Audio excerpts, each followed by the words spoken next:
Well, welcome everybody to the Friday Night Lights. A couple things before we do get started tonight. If you know someone who wants to play a GMR game, send them my way. I'd love to talk to them about either getting it on the waitlist for a campaign slot or getting into a one-shot. We'll be announcing some one-shots coming up very soon. Those will be first announced over at the Patreon, which is patreon.com/GMeric, and then subsequently in the Discord and then on social media. We also have the GM tip videos, archives, and podcasts over on YouTube. If you do watch that stuff, do hit the thumbs up. It does help me out a ton. And we have the clip contest going on. And so toss those clips and timestamps into the clip contest channel in Discord. You'll be automatically entered to win a prize at the end of the month. Lastly, we have the GMeric hats and dice over at gmeric.com right on the front page. So go check that stuff out. They're really, really cool. And the dice come with their own metal dice tin. All right, but let's go ahead and get you guys started here because you guys can play some D&D. Reportedly. Yeah, reportedly. All right. So, you guys are adventuring in the lands of Toivoa. Specifically, we are down here in the city of Shatter Shaddai, where you guys came to avenge Neve Dorcatus and establish yourselves as a adventuring group to be not underestimated. You also found out that Tyro has links to the city and managed to avoid incarceration and death by using various disguises. You made friends with a woman by the name of Lucy and have decided to stay at her house for some time. After having managed to collect the villain who had harmed Neve, you turned him over to her with the promise that she would take him to Grindavik for processing, for justice. She has taken him away, and last session you guys decided to do some research. There were talks about leaving the city and going about your own ways for a period of time. The question becomes, as we wake up in the morning here in Lucy's house, what would you like to do? I think I would like to say, perhaps the most sincerely I've ever had made this response, panic. Why are you panicking? Because Kira's waking up in a bed with Matilda. Yep. Let me count the ways. All 8.5 feet, right? Matilda? Check your state of clothing. You are still fully clothed, my dude. Mostly. He didn't drink enough not to remember. That's the other part. He remembers everything. What's a good thing nothing happened then, huh? Things happened. Just nothing that had to be censored in front of children. The question becomes, what is Matilda's state of clothing? Oh, she's wearing her PJs. She's fully clothed. Alright, I gotta ask. What do Matilda's PJs look Right. Tank top and short shorts. like? Wow. So, silk? No, they're like gym clothes. Okay. What were you expecting? So I thought we were going to silk. get like satin, top and bottoms. Oh, All right. Wait, no. would- It is would- comfortable, breathable cotton. Okay. I was going to say, would this be packed by Matilda or Pippa? That's a legitimate question. Matilda, like, would you have I'm packed not your own trying to- clothing? Excuse me? No. Okay. So it is No, not. I didn't hear what the question was. Excuse me, what? Would Matilda have packed her own clothing, or when she was getting ready to go, or do we recall the lore where Pippa handed her her suitcase? Ah, shit. Crap. Okay. I guess maybe Oh it's no! All right, so I'm gonna pull up my notes here. It explicitly says she was handed a package from Pippa. She did not pack her bags. Matilda and/or her servants, as somebody else packed her bags because shenanigans was afoot that day. Understood. Okay. Right, who's well, in charge of the the servants? package was the dress and some inappropriate nightwear, Well, which Matilda would not be wearing. So you are likely wearing a not sheer but comfortable, cool yet slick outfit. We'll call it satin Damn it. top and satin shorts. And it's got, well, the thing is if satin isn't stretchy. Right. Matilda's now much bigger than she was before. So she's Oh, filling it out no. nicely. Damn it, that's uncomfortable. No, it's a Hey, nice, so- it was a nice, comfortable cami, and now it is a papow cami.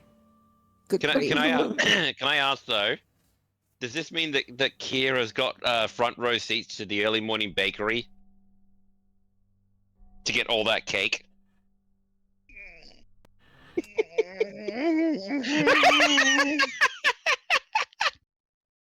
Steam coming out of his ears.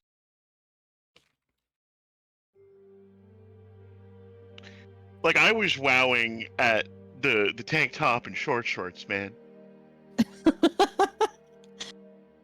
So, Matilda, on a scale of 1 to kapow, Explain what kapow is, please. Be specific. Ain't no way. enter the fist. Kung Pao, enter the fist. Um, You never No, seen the kapow, movie. like Lightning McQueen. Yes, Lightning McQueen. I think that's Um, kachow. That is Kachow. We'll It's go the same to Kachow. energy. We will go to Kachow. From 0 to Kachow, how far are we filling out this cami and shorts? She probably had to pop the seams on the side of the thing in order to sleep in it. Understood. So here has a Wow. nosebleed. We understand. He has a what? A nosebleed. You've seen anime. No, sorry, you cut out when you said it. I'm just imagining Sanji from frickin' One Piece. You're not far off. Oh no. Why? Now explain. Why are you panicking? Gosh. Oh gosh. Where do I begin? You know what? We're gonna find out organically as Kira is going to wake up and they canonically snuggled. So he is probably consumed? Engulfed? Engulfed. I like that word. Yeah, engulfed is good. Does Matilda? he try to escape? Matilda, did Yes? Matilda used to sleep with a plushie? Oh, Matilda's a cuddler. Kira's probably fighting for air. Understood. Engulfed is a good word, Kier. Engulfed is a good word. Oh gosh, I would have to roll again. Gosh, if I wanted to escape, and I still haven't decided if I do, I would have to roll against her athletics, wouldn't Correct. I? Even at disadvantage. Well, you maybe like my passive athletics roll, maybe. It would All be right, with what's your passive disadvantage. athletics? My passive is what? It's the It's your athletics plus 10. bone- Oh, I'm so sorry, Kier. my athletics bonus is a 13. You have to beat a 23. Which, for the record, I can, Yeah, I know you can. but not by much. Do it. Oh, Do it. goodness gracious. Escape. okay, hold Be on. free, Kier. Be free. No, I think. All right, what? Okay, is it possible for Kier to tell what time it is when he wakes up? Possible. Like, is there sun in here, and can he see the sun? We'll find out. Here, this is not the die roll you were looking for. I don't understand. Please roll the athletics check All right. to come up for air. Oh no. Start rolling up. Kier, Well, you're able to definitely. breathe, but you're unable to escape. All right. Well, again, I was trying to assess what time it was. That was my goal: survival and information. You look Well, you have to around, and this room would have windows, so you can tell that it is easily 8 a.m. Morning is well underway. I have an escape. Matilda, it's time for a jog.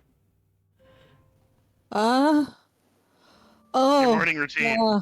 Okay, yeah. Oh, she like gives you a hug before How like letting you go and then rolling off the other direction. how gentle is this hug? I mean, she's Wow. That's great. Like a Barbie That doll. was a great sound effect. Whoever did that, that was a great sound effect. Thank you.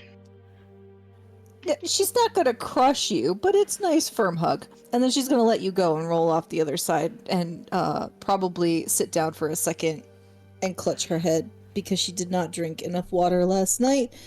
And that sucks.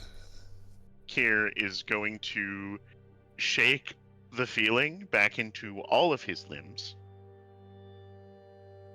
Hmm. And oh god, what does he do? He blushing furiously, he says, "I'm gonna go get some coffee going." Ooh, that sounds good. You gonna jog in that? Kier looks down at his what is Kier's PJs? Kier's probably just in his undies. His seems okay. Yeah. His are fine. And he says, "No, I should probably." And he's like, his hands don't know where to go. They're warring between covering himself up and realizing that she's seen everything at this point anyway. And last night was fairly intimate. She just waggles So- her eyebrows at you. Okay. He's going to hurriedly get dressed and go make coffee. Okay. What else would you like to do, Matilda? Oh, she's gonna get up and get into her her workout clothes, and then go look for probably a glass of water and some coffee. Okay. Easy to find. Yep. You'll see no sign of Renariel or Lucy today. All day. That's fair. No note. Would you expect a note From Inario, maybe. from Renariel? No, probably not. He's disappeared before, and Yeah. he just got a bollocking from his own. No, he wouldn't have left a note. Not where he went. Lucy is still in the house. She has not left. But the noises that come from her bedroom indicate you probably don't want to interrupt. Oh goodness. You will Lucy's hear been Lucy. very bullish snoring. Wait. Okay. No, I don't want to. I'm just kidding. She was in that form at the end of session last week. That's not a bull. That's a fawn. That's different. Bull-ish, he said. And it doesn't have to be her. That's more where I was going. I can think of one bull. I don't know how he would have gotten here, but I don't want to know. Zoya, you've been granted inspiration. Thank you. But yeah, Granok would already be awake, coffee would be made, and a hearty breakfast would be being prepared of pancakes and appropriate breakfast accoutrement. Does he put protein powder in his pancakes? There's a little side, like, specifically for Matilda that does. He does not for everyone else. Okay. Everyone else likes fluffy and delicious pancakes. Understood. Everyone else prefers fluffy and delicious, especially the two birds. And then... Some of us could be gluten-free. I'm making a Some of us here. are gluten-free is what I heard. I said could be. Could be. Okay. Is Heckin gluten-free? No. No. Okay. Bring on the gluten. From everything Granok has seen, you want fluffy pancakes, maybe some extra stuff on the side, and then honey. Yes, maple syrup would do as well. That's just Canadian honey. Canadian honey. Wow. For the Damn. record, not wrong.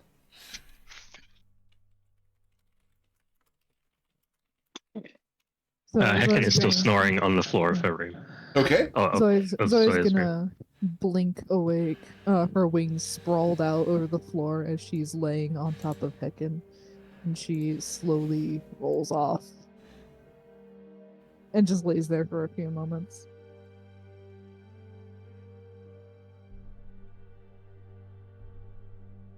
Oh, whoa, that was a big night. Oh, Really short. you're awake. Yep. Oh, time for breakfast. Whoa. I need some water. Yeah. Do you need help getting up? Oh no, I'm fine. I don't know why I bother going to bed. I just roll out of it every night. Do you prefer sleeping on the ground? No, it's quite cold and hard and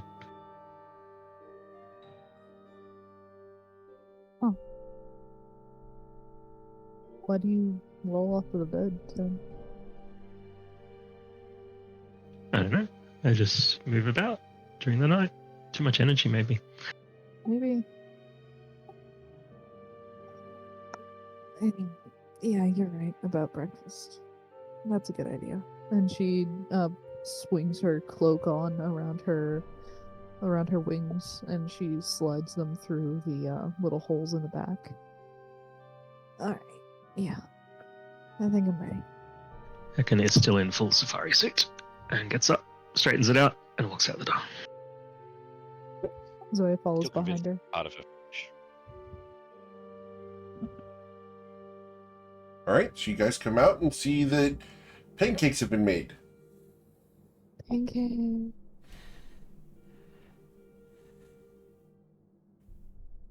Yeah, that's a good question. Matilda, did you change clothes before coming out? Yeah, I said I did. I'm in just regular workout clothes now, which honestly don't cover that much more than the pajamas did, but here we are, and I need all new clothes. So Considering just you're roll with it. 8.5 feet tall now, these are going to definitely, and you can correct me if I'm wrong, Yeah. but do they ride significantly higher above your belly button? GM, let's just say regular running shorts turned into shorty shorts, and she's probably hanging out the bottom of them and just trying not to make a deal of it. That's So she's being a little cheeky, is what we're hearing. yeah. We're also not jogging outside today. Understood. We're just gonna do lifting. It'll be fine. Understood. And so we get the little underboob as well? What? No, her shirt isn't that short. It's like a full tank top. Well, it It was. just doesn't have sleeves. Well, okay, yeah, now you can see her belly button. Okay. Understood. G-Mark's trying to milk the Very fan specific service. questions over here, Gia. I'm going for Yeah, fan you Want service. to know? I called it. All right. So you guys get breakfast. Are there any conversations that happen during breakfast? Or what would you guys like to do today, other than Matilda eats breakfast and goes to work out? We need to go home. I'll have a conversation. Okay. Did everyone have fun at the party? I hope the spell went well for everyone. To forget all your troubles. What? Oh. Yeah, I think I remember things now. And she sips her water. Again, what spell did you cast? Oh, Again? this is mass suggestion. Suggestion. Mass Right. suggestion. Can you tell me the exact wording of that suggestion again? Through this headache, probably not, but I think it was something like, have fun at the party, forget all your troubles. That makes sense. And he goes back to the 1,000-yard stare into his coffee. I'm pretty sure I worded it to end when the party ended, though. Have fun during the party, have fun and forget all your troubles during the... Something like that. You don't seem affected by it anymore, so I'm sure it's over. You don't seem affected by it anymore. He says. You're worrying. To the person gripping his coffee. You're back to normal. This is normal kid. Wake up, right? Yup. But this is a bit more than normal Kier wake up. Yeah, I hope it didn't hurt you. It's not supposed to hurt you. It didn't. He pauses. It didn't hurt me. In fact, I think it was a good thing. But a couple things just got very complicated. And he leans onto the table and lets his head rest in his hand. I have important questions that I need to ask myself, and I don't know the answer. It's at this point that Hecken will open her journal, and a few pages in, I guess, lipstick red ink will fall out. Wow. Lou has helpfully written down everything that happened after Hecken fell asleep, of relevance to the book writing. Interesting. Oh, okay. Okay, we won't talk about that anymore for now. You need... Yep. I need to Time. think.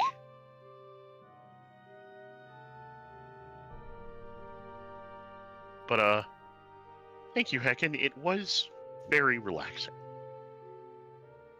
Too relaxing.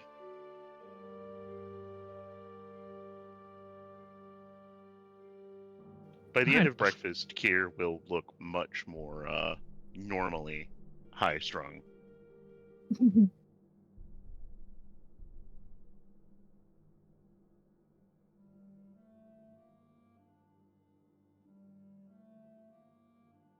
Is it alright if I do the arcane roll for homework this morning, by the way, Eric? While hungover. You're going to go spend some time, and unfortunately, you did not learn anything. Yeah, Tyrannus isn't in the best state of mind right now anyway. Well.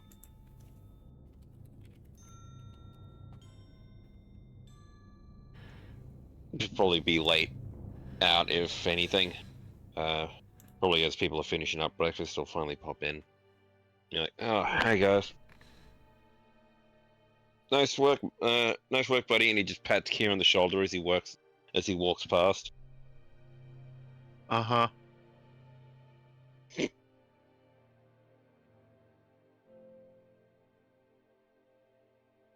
So, are we going to Nausea?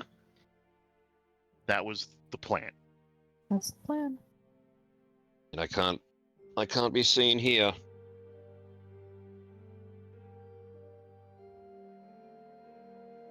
So we need to get everybody. Matilda needs.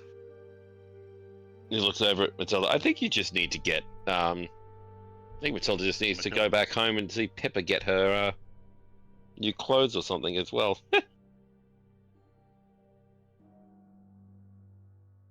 Pippa probably has a new merit badge for you after last night, from what I'm reading. Oh, no. Mm.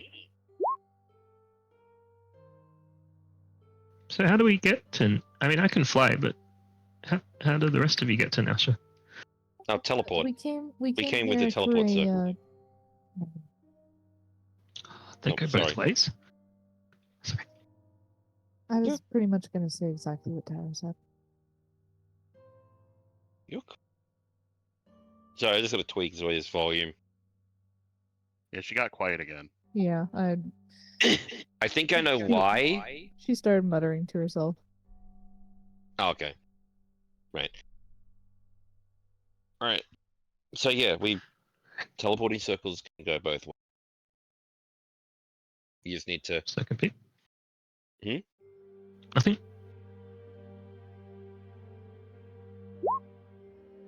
Okay. Can we get out of this shit up? The city? Not lose mana. Yeah, I You're think right, that's the a great city is- idea. Yeah. Eric, I know all about the city, like, and how it actually is a bit of a, like, its shitty parts, right? Sure. Yeah, you guys don't want to be around here and die. It's really bad. You don't stay dead. Thank you for establishing that you know all about the dark and dirty parts of the city. Oh, Tyrannus would have gone exploring when he was younger, because, again, reckless idiot. And I'm sure your passive insight is high enough to know that Hecken was referring to the Grand Library as the shithole. Oh yeah, no, absolutely. But still, you don't I want don't to think die. we need an insight roll for that. Just checking. That's the great thing about wizard institutions, Hecken. They're all shitholes like that. Well, I suppose we should wait for the tailoring that's happening to happen. Yeah. Unless you want to give Brad an eyeful. I would pay to see that.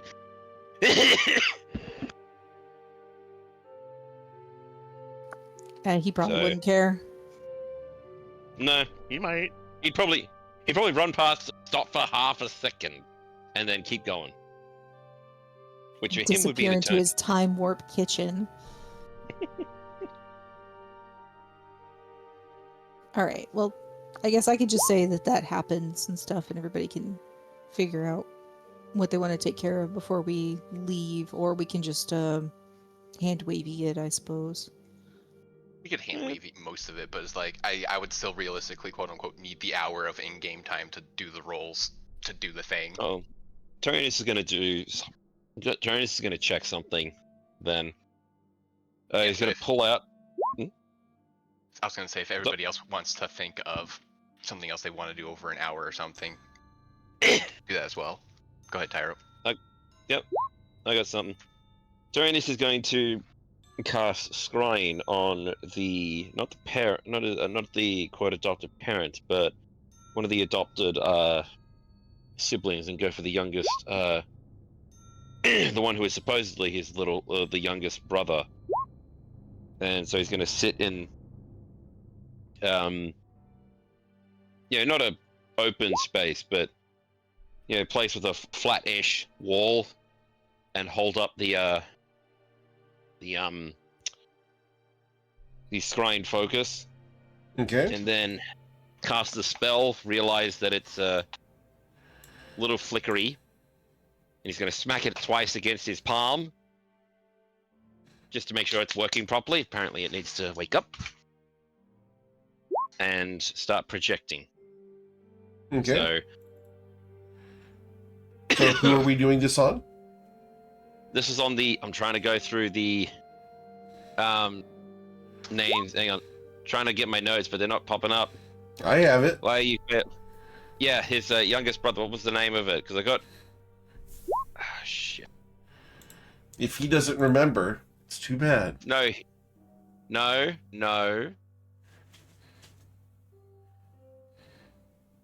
Hang on. What name are you looking for? I was typing shenanigans and not. paying Tyro's attention. youngest brother. Oh, I don't know that. Axius. You gonna Hang look on. for Axius? Yep, Axius Everlight. Understood. Tyro, your vision is going to shift from this place to somewhere else. As it does, the place is somewhat familiar to you. You've seen it before. It looks like this. Well, Only that's a your fancy vision is not in the temple, but rather off to the side, over in this direction. Your vision slides around the temple and stops before a small stone cross.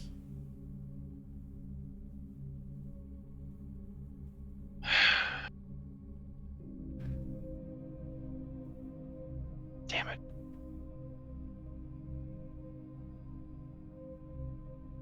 Are there any others next to it? There's hundreds. No, but like, is there a name on it, or is it? There's no name. And he just hang his head. So what do I know? So I know. So this temple seems familiar, right? Yes. What is it? This is the Temple of Imkael in Shatter Shaddai. As you're sitting here the sensor begins to move. Uh-oh. What's going on here? He's not cut it yet. And it leaves the temple. Ah. As it slowly avoids anyone who's walking through the streets, it moves towards the bazaar.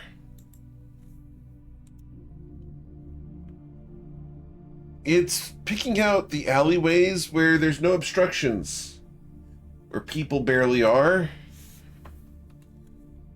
The sensor stops. And then continues. Is there anyone around?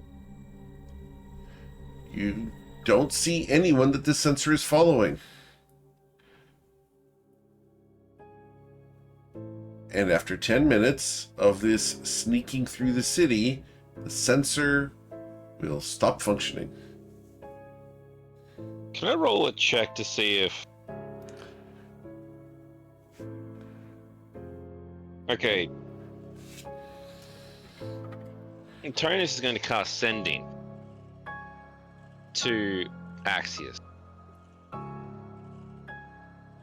Was it? So here, and just say, "Are you alive?" Interesting. Let me pull up sending. Oh, you got sending here. Yeah. Okay.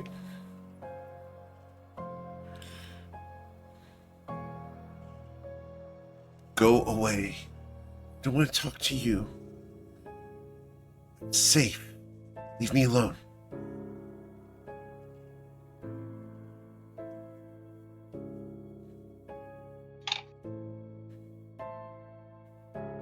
He's gonna nod.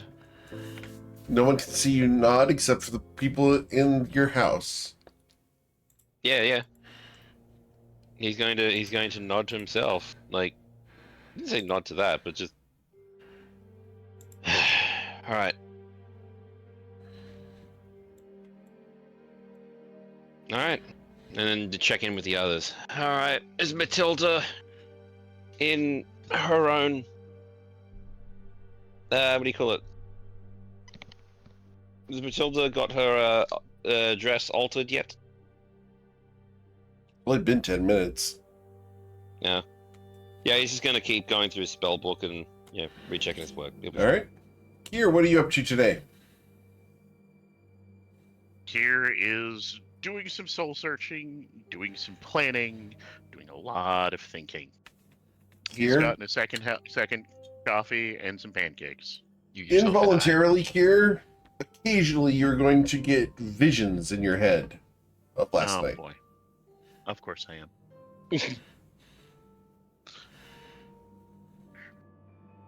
Be gone, visions, be gone, torment me no longer.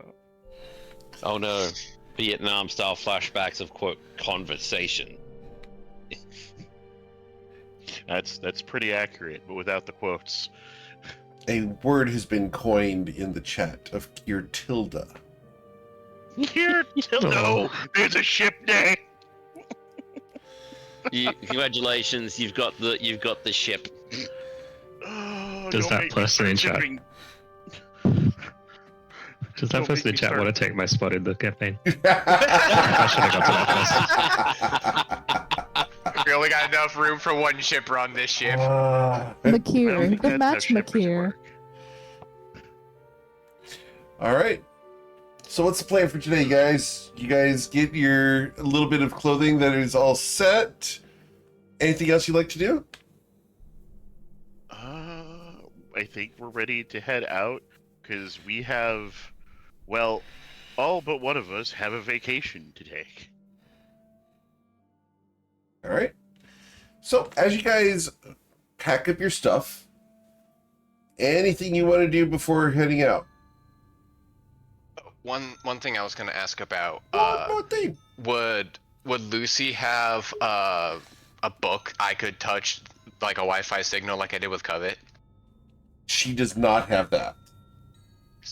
tragic. You'd have to use a sending spell to get in touch with her. Only we had easy access to that.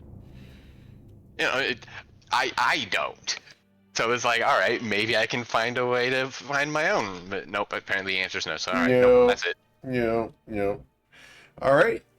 Cool. So as you guys are about to leave, there is something blocking the exit.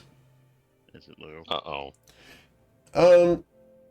It's blue, but it's not Lou. Is it Renat? Yeah. No, it is a large wooden but painted blue chest. It's easily 4.5 feet wide by 2 feet deep and 2 feet tall. Oh, so it's Matilda's backpack. Got it. It's bigger than a What red is box. it? Is this Much a going bigger than away a- gift? Go ahead. Is this a going away gift? Did you guys Does it order have any note on something? it? There's no note, Yeah, did, but you cannot open the door without moving this out of the way or dealing with it. well, I'm gonna open the box. Okay. Yep. You open the box, and as you do so, it shimmers and shines with hundreds of coins, thousands of them, small gems and riches. More than you guys have ever seen in one specific place. Is that And on top, Um, a small note that I'm gonna read simply the note. says XOXOLU. Aww. Do we know you as a still have- Zulu? no, it means kisses from Lou. From Lucy. Do we still have the bag of holding? I take out my bag of holding, and Alright. I lift up the box and I put it You, over as there. you go to lift up the box weighs more than 600 pounds. Hold on, All right, team. I'll hold I the have bag. an idea. You scoop in the bag just over and over. Sure. We don't Do not need. put it in a bag of holding. It weighs more than a bag of holding. Bag of holding. Yeah, We if I ignore can't coin lift weight. it, it doesn't fit in the bag of holding. Right, but can Matilda lift it? Matilda's I got the can big lift it. strong. We're both Goliaths. We both have large carry capacities. I have I the don't want same to be strength rude, but for- Listen to could we Heckin. take the stuff inside the box? Yeah. Not the whole box. Let's close the box and move this inside so that we're not doing this out in the open. Well, you're still mean, that inside. You works. weren't able to open the Oh. door. Yeah. Oh. Yeah. I was gonna ask, like, do we want to perhaps go get a bag of holding just to hold all the loot, all the payment from our lovely hostess? You'll recall I bought that you the guys only- bought the last bag of holding, I wanted to buy 2. but couldn't. I wanted 2 bags of holding and a bag of colding, and she only had 1. How much do Oh, the I have an contents idea. of the box weigh? The contents of the box weigh 600 pounds Oh, okay. because there is 44,000 gold in this chest. All Now the right. real issue is how to move it. I the mean- real issues. well, thank you for the parting gift, Lou. So You'll hear, "You're welcome!" She just got it in the butt.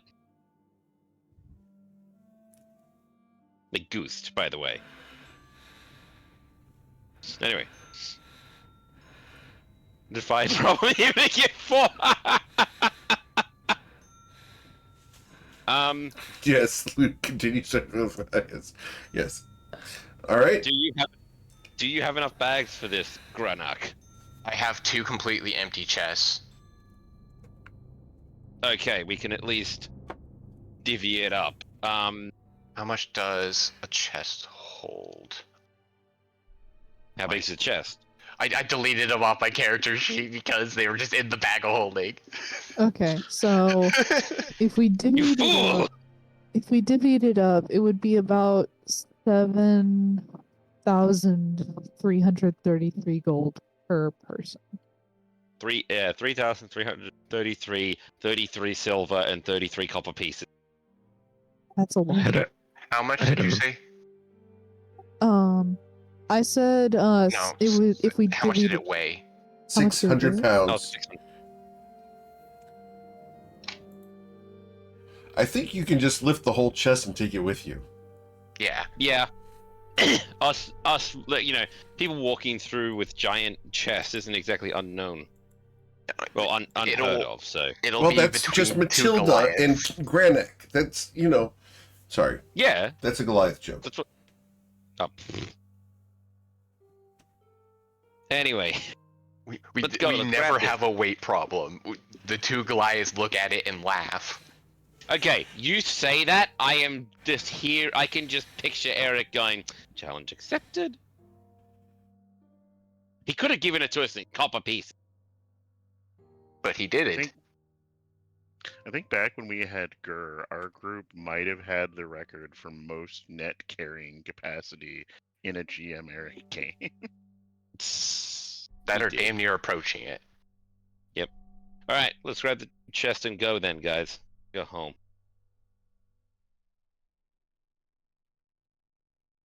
All right. So you guys get the chest and head out into the town. Cool. I was gonna say the same thing, heckin'. Sadly, no, because we track our weight. coin Do we weight track is gold weight? online. I think we had that You off. do not track gold weight. All you gotta do is put it in your pockets and we hand wave the damn thing. Exactly. Okay, let's hand wave the dumb thing. Alright, how much was it each? Okay, I'm pulling it up. pulling the 7,333 gold, and then there is 2/3 of a gold per person. And you guys can leave the So- 1 copper behind in the blue chest. As a Does tip. that The infinity I'm- copper. does that include take- electrum pieces too? No. I will take the 1 copper piece. Okay. So Yeah, 7,333 per person Yes. plus 1. Because gold doesn't round upwards, we leave it as a tip. All right. Well, apparently Zoya takes the tip. Yep. All right. Ready to depart? Yep, let's go. Yep. As you guys go through town, you realize you don't really like this place. No. Yeah. I used to. Yeah. That's the hardest thing about leaving it again. Yep. So you guys make your way towards the teleportation area. You remember arriving here with Neve Dorcatus. And we're leaving without her. As you come in, there are But several you- guards standing around looking for trouble, but none seems to be presenting itself. No one seems to sorry be to chasing you at the moment. At the moment. Do you guys want to go somewhere specific? Now, Yeah, the Blue please. Cloaks Tower. Okay, so we had 2 different statements. Sorry, go for it, Zoya. Nausha at the Blue Cloak Citadel. Understood. How many? Wait. 6, please. All right. And as you guys are ushered into the magic circle, you feel the energy surge around you before finding yourselves here in Nausha, and you are greeted by a somewhat familiar face in the form of Shadrach. Hello, Shadrach. Hello. Welcome to We're back. Nausha, home of the Blue Cloaks. How can I help? Thank you. Just passing through. Thank you very much. How are you doing? I am average today. Better than bad. Thanks for maintaining the portal. Any course. current events that we could hear about of the city? Several earthquakes. Doesn't look guilty at all, I swear. Like yesterday? Indeed. Doesn't look guilty at all, I swear. Huh. Other than that, there's a new corn cob stand that opened and closed on the same day. Oh. Most stalls do that. Other than that, there's a new one as well. That one also opened on Stand? closed on the same day. It's interesting. I didn't think that corn would sell that well. Where was this corn cob stand? Near the docks. Oh, They call it the corn hub. the corn. Damn. Yep, was waiting for it. Was waiting for it. Well done. Who runs the corn hub? Oh. That would be Sea Toad Cash.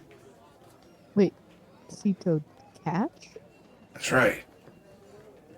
Not sea toad coin? No. Sea Toad Cash. He's evolving. Oh no. Is that Sea Toad Coin, but he's decided to change his name, or is this a relative of theirs? No, Sea Toad Coin wears fancy gray pants, suspenders. Sea Toad Cash is significantly more fashionable. Ah. Okay.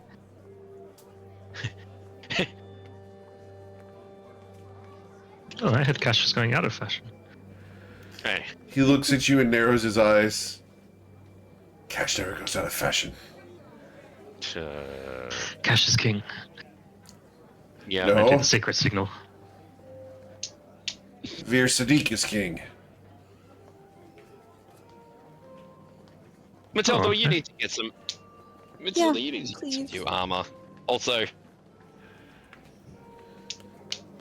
we need to get Matilda to Charnellans quickly before Amir, the new mayor, decides to make a Matilda Appreciation Month.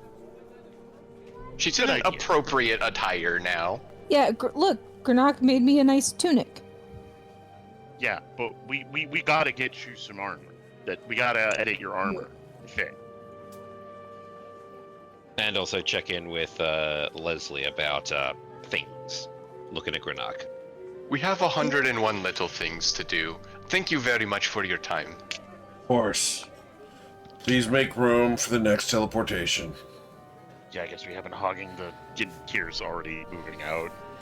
You guys are was gonna like the say, how people long who before we get sit at shunted? the subway in the door. Oh no. Somebody was talking to us before. If you guys have ever been to those rapid transits at the airport, there's the people who just sit there and never bring their suitcase through the door until the alarms go off. Yeah. Then they glare at you like you're the problem. Exactly. I'm All right. an arsehole. I don't have that problem. So you are that problem. Understood. You think I'm talking to people? Yep, Wait. I do. I think you talk to a lot Yes. of people. All right. So where are we going? What are we doing? Did you guys leave the Blue Okay. Cloak Citadel? Where's she? Charnellans first? Oh. Yeah, What does Charnellans Nasha first. smell like? It smells kind of fresh yet fishy a little bit. You've ever been to a coastal city where there's fishing and mercantile being done? It's kind of got that dock smell. Little musty, little fresh, oceany. Oh. Seattle. This is So a good, not, honest smell. It's Seattle, but not downtown. Right. I was gonna say, not like Darling Harbour, where it's got that ocean breeze with a hint of pollution into it. No, I've heard about that one. Yep. Think about ocean breeze a good 100 miles away from a major city. Do we also want to top up our potions while we're here too? I think I'm pretty good on potions. I We think should probably we do have- some shopping. Yeah, I think we've all got plenty of Uh, time. I need to stop by Judith's. I stand by That's all. 101 little things to do for everybody. Mm-hmm. All right. So where are we going first? I'm going to offer to Hecken to show off the local spa, the relaxing turtle. Okay. Cool. Got really good dust baths. So you want to go to B's and G's? I think that's the place. Yeah. Okay. We could all go there Oh, actually sure. after we. Tyro, there's some clacking going on coming through your mic. Hang on, I know what it might be. Okay. No, it's a dangly thing near one of the intake fans, and that's decided to get too close to it. Sorry. All right. So to B's and G's, as you guys arrive at B's and G's, there's a 1T individual who greets you. Ask, Does it have something to do with this? yeah, it does. I was gonna Okay. say hey, if we want to, do we all want to go to B's and G's, because more than likely we'll have to drop off Matilda's stuff at Charnellan's, and then we can all go. If you guys want to go there first, I'm just putting it on the table. We can wait. On the B's and G's. Okay. Yeah, first thing I need to do is go get this armor adjusted. All right. Then we could even meet you there. So you can head over to Charnellan's.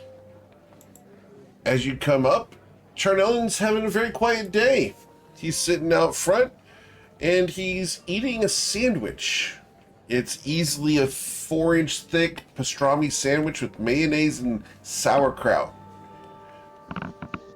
He looks up at you Is he as you ate? approach. Hey, how's it going? Man, is everything all right? Yeah, just here to get all the dents and dings hammered out of this armor and maybe get it resized. Oh, absolutely.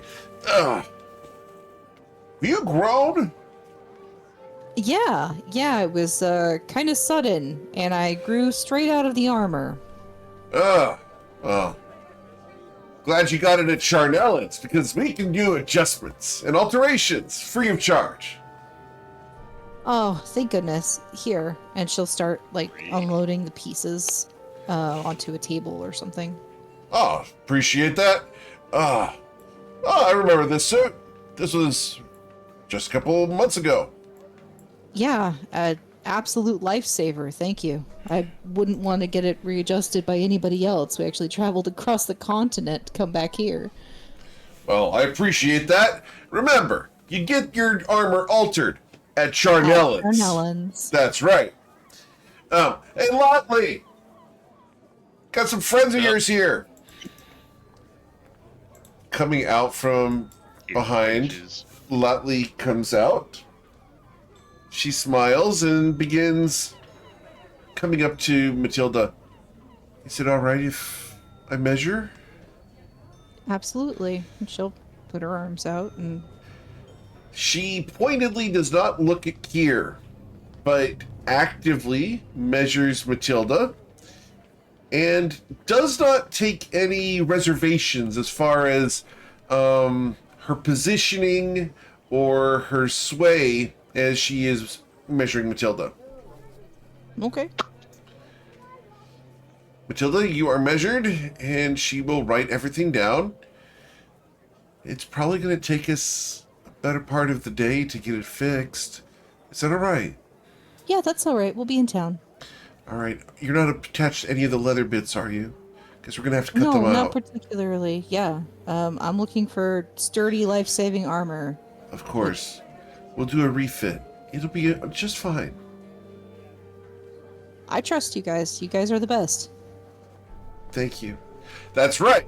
And remember, when someone asks, you tell them you got it at Charnellan's. Yeah, we're kind of missing you actually. Appreciate that. So, anything else I can do for you guys? Here, I'm gonna give you this this will probably be something better for you. And he's going to pull out the rope dart. Like, I can sort of use it, but I think people other than myself would probably be able to use it. Yeah, how much you want for it? How much do I want for it? You're gonna pay me to take it? No, no. How much? We had a time in the Wizard City. Understood. Shadow Shaddai is a crazy place, ain't it? Burn. Like. Burn? Not lately. No, about 60 years ago, though. Wasn't around back then. Only been around for about 48. Oh, such a young man. So yes, how much would this be worth? Whatever. How much? Just, he's holding it out. I suppose I could take it off your hands for, well, there's not much metal here. What do you say, Yes. Lotley? I think we can pay 4 gold for it. Done deal. All right. Deal. Yep, just slaps it. I picked it up, and Kia's got the whip now. So. All right. So, All right. he will pay you 4 gold. Scratch a rope dart off your character sheet. Yep. Anybody And else? now Kia. Yeah. And Zoya's gonna come up and tap his leg and gesture for him to like kneel down a little bit. He takes a knee. What's up, ma'am? I need 2 sets of these tools. You'll have to speak up. I'm a little hard of hearing. Okay. I'm gonna need 2 sets of thieves' tools. I'm sorry, what? I'm gonna need 2 sets of thieves' tools. 2 sets of, locksmith's tools. Locksmith's tools. Of And course. she also winks. 2 sets of locksmith tools. Give me a few moments here. And he stands up and goes over and slides a small segment of the wall paneling aside and pulls out 2 small sachets, closes it, and brings them to you. There you go. Okay. It's going to cost you 20 gold, though. Alrighty. And she hands over 20 gold. Okay, she hands over 20 gold. Anybody else need any? Oh, and on those, don't tell him you got a mature Nellens. I did not get these at Nellens.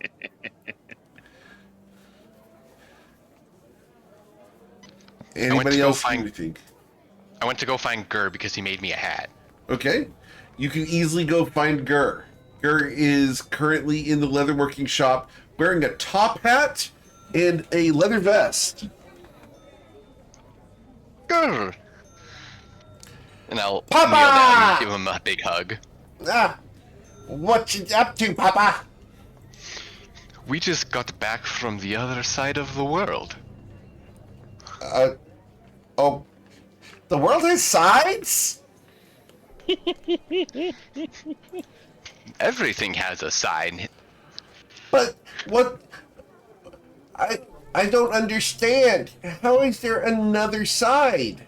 Aren't we on the side already? We went to a different, very far away part of it. Okay. So how's that a different side? Granok will grab a map, roll it into a circle so he can see that there's opposite sides of it. But Papa, everyone knows the world is flat. Oh no! Quick out of character thing. Where's the world of GM Eric canonically flat? You don't know, do you? Can I roll Is this tartography? its world? Is there a horizon? I look out over Nausea, over the ocean just outside of Nausea. Can I see any landmass, or is there a horizon of ocean? You see horizon of ocean. It's not fucking flat. Tristan. I have to ask. The curvature of the world and such. For the record, I have answered this question one time. And for you to get me to answer it again, you need to roll a natural 20, Grenak. On what? Just don't It care doesn't what. matter. Oh, okay. Is there a turtle underneath the world? What is Granite. what, Wow. You have no idea. Use mine. Use my inspiration. Nah, All praise great Archuin. this is one of those things that I get to go ahead and just keep secret for the time being. But it is written down. It has been set. Granok looks genuinely puzzled now and has made a note to solve this puzzle. You will be the third person to attempt. I apologize for asking this. No, you don't. No, I don't. Granok, if the world wasn't flat, wouldn't all that water at the docks over there roll off? You're just over frying Granok's brain as he was just trying to have a calm conversation with his not so real son. No, Hagen, Alrighty, it's like when you overfill a water cup, you know? It kind of bubbles at the top. Tyronius is like standing next to Hecken, trying not to laugh his ass off. Maybe what? there's a rim at the edge of the world that holds all the water in. Who knows? Yeah, maybe it's made because there's a wall of ice. So, to reiterate, the commonly held belief is that the world is flat. Is that a Well, truth? I've got Gur on the line trying to refresh me what kind of hat I'm getting. It's a fedora, by the way. Yes. In general, there are two conflicting views here. And it's not a generally accepted one way or the other. You have the flat Toivoans, and you have the round Toivoans. Okay. Okay, now Kier's player has something to think about. My God. Tyronius' player knows exactly where Tyronius stands. Tyronius is part of the flat theories because he has no curvature of his own, therefore it is flat. So to question, we understand that Tyro is a flat Toivoan. No, So- that was me making a boob joke. Okay. So, You said round Toivoans. or flat flat Toivoans. Toivoan. Which one? Right. Tyronius is not morbidly obese, so therefore he is not a round Toivoan. Actually, what you're telling me right now is that he ain't got no ass to speak of. That too. But he does have enough It's all tail to tail, chase. That's No. He has tail. He doesn't have cake though. All right. He's a horny little fucker too. That's true. Little. Compared to Little the shorty. women in the party, yeah. No, Matilda is the average. only. No. Matilda is the only woman that's taller than Tyronius. He's the third Oh, tallest out of them. Sorry, Tyro. Sometimes I gauge people by the strength of their personality, not their physical size. Whoa! Look, we all know we all know I'm lacking in every department. I went okay? to the source. I think I There was a accidentally flat cast earth. vicious mockery on that. All right. Okay, wisdom save. oh God. I'm Tyronius, reading something. Tyronius I'm is sorry. going to just look at. No. Tyronius is going to look at Hecken and say, "Please, dear, I can make fun of myself a lot better than you can." All right. So, Zoya, I'm going to check through the party because this is fun. Zoya, are you a flat Toivoan or a round Toivoan? I believe that the world is round. Okay. Hecken? Hecken is open-minded. Understood. Kier? She assumed flat. Assumes flat, but open-minded. Understood? I don't know what Kier is. I need You to lived think on the about this ocean. too. You lived on the ocean. You- You have no excuses to know that it's round. But what if it isn't? A lot of people lived on the ocean and didn't think the world was round. They had a whole thing about that. So, Kier? It sounds like Kier's a Kier's- flat Toivoan. Kier's player needs to figure it out because All right. We can I'm skip you. I'll Granite? do it. breaking. As I have messed with someone's mind and established confusion. I would not be reacting like this if I had not read Terry Pratchett novels. Granak, are you a round Toivoan or a flat Toivoan? Proud and proud. round and proud, Matilda. Yeah. Oh, she absolutely believes that the world is round, but she will bullshit for the shiggles. Understood. So Tyro, which are you again? Kind of with Heckin, like open-minded, but it also is like it doesn't really affect him on the day-to-day. All he knows is like if he was doing research about something that needed to know it, he'd have to find out, but he hasn't yet. All right, and finally back to Kier just to check in. Still having an existential crisis. Thank you. Understood. So closed-minded that we shattered it. Understood. He's just rocking back and forth, busted between No. his morning Here- contemplations and now flat Earth. No. Kier is fine. Tristan, his player, has Oh, a problem. You didn't just break the fourth wall, Eric. You fucking took a sledgehammer to it. I do my Nice. best. Yes. Beamed Listen, me this on all the sta- head through the fourth wall. This all started is with how you me pool noodle sending someone. Gur a message asking, yo, what kind of hat did you make me again? I can't find it. And then devolving into flat Earth. All right. For the record, the previous Saturday evening campaign had a major point in that. So, Yes. you're able to get your fedora. Here you go, Papa. I made it just for you. I'll Is let him actually put a it really good on. hat? It doesn't fit. Like what? It's probably a bit too small. It needs to be resized. You can do that? Yeah. Yes, you can easily resize a hat. Oh. It takes a little bit of time, better part of an hour, but yes, you can easily resize a hat. There are videos on how it's done. Essentially, they steam the hat, they put a new form in it, and then they stretch the hat. It's a whole thing. Oh, okay. All right. So I'll sit down. You know what? No, I'll keep it fun size for now. I'll come back later and get it resized. Okay. Whoever said fun It'll make Gur happy to see me have the hat on. But Papa, you can have it on right now. That's what I mean. I'm not gonna worry about resizing it. I'm just gonna wear it. But Papa, I can resize it and make it look good. If that's what you want, Gur, then that's what we'll do. Of course, Papa. I want you to have swag. Swag? Swagger. Yes. And he's going to resize the hat for you.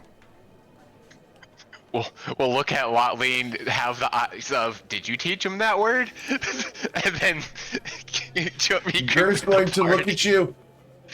No. Miss Lotley didn't use that word for you.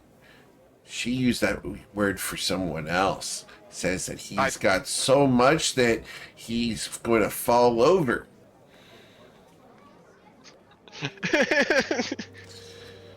Yeah. Okay. Well, I was going to originally say I didn't actually say anything. I just made eye contact with her. But you know what? I like it. We'll roll with it. I'll keep my secret. All right. Well, you get your hat resized and delivered. Anything else you want to do here? I think we're good here for now. All right. Just gotta wait for armor. Kier doesn't want to purchase anything. He's waiting for people to be done shopping to have a quick word with Lotley. Okay. Lotley seems to be avoiding you. Every time you get to talk to her, she's working on something. She's not like dodging you, but she's obviously busy. Will you interrupt? Push for it, Kia. Would I interrupt? He would try to interrupt politely. Lotley? He would try and interrupt politely, like knock on something as if it's a door frame and say, Lotley, do you have a minute?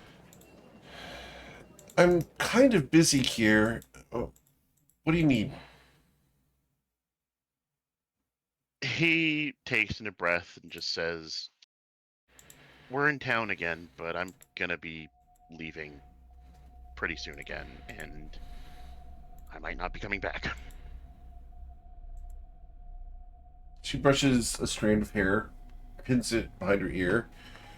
She stops what she's doing, comes over and looks at you. She gets within about 2 feet of you. Mhm. She just came to say hi and then bye. Kier looks down at his feet. There's an incredibly strong chance I die, and I just wanted to make sure I said goodbye in case it was the chance I got. Kier, I don't like goodbyes. Don't die. Or I'll be very angry. He smiles and says, I'll do my best. She slaps you right across the face. I'm not kidding, Kier. She turns and storms off and slams the door. Do we see this? Oh, you hear it, and yeah, you probably see it happen. Kier, How quickly is Matilda able to get through that door?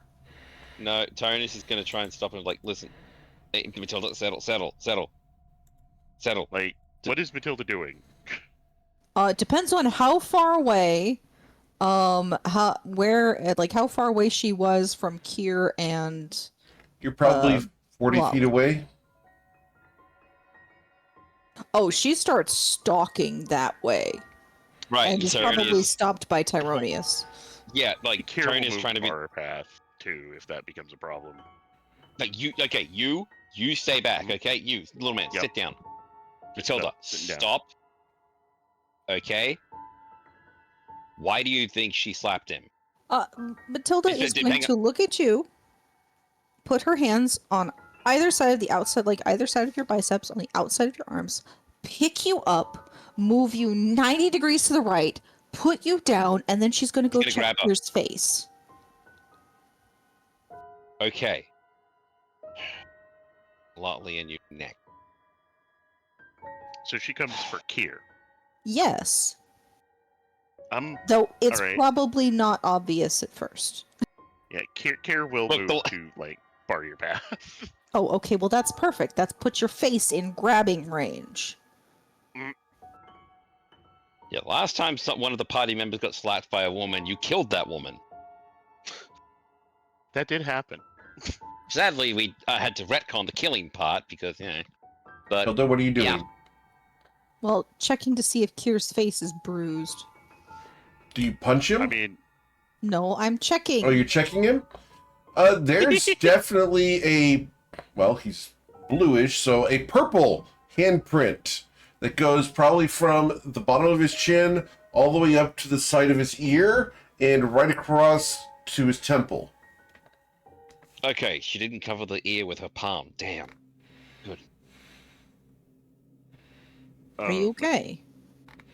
Yeah, I'm fine. It was probably for the best, all things considered. What do you mean all for the best? Kier will look at Tyronius and say, it's better to have less things distracting me. And with that... Okay, hang on. No, stop. And he's going to put his hand on Kier's shoulder. Look. What did she say? I came to say goodbye. She said she didn't like goodbyes and told me not to die. Why said why would you say do goodbye? my best. Because the next thing I do is face my captain. Yeah, I'm coming and to terms with the fact that I don't necessarily live through that. Oh.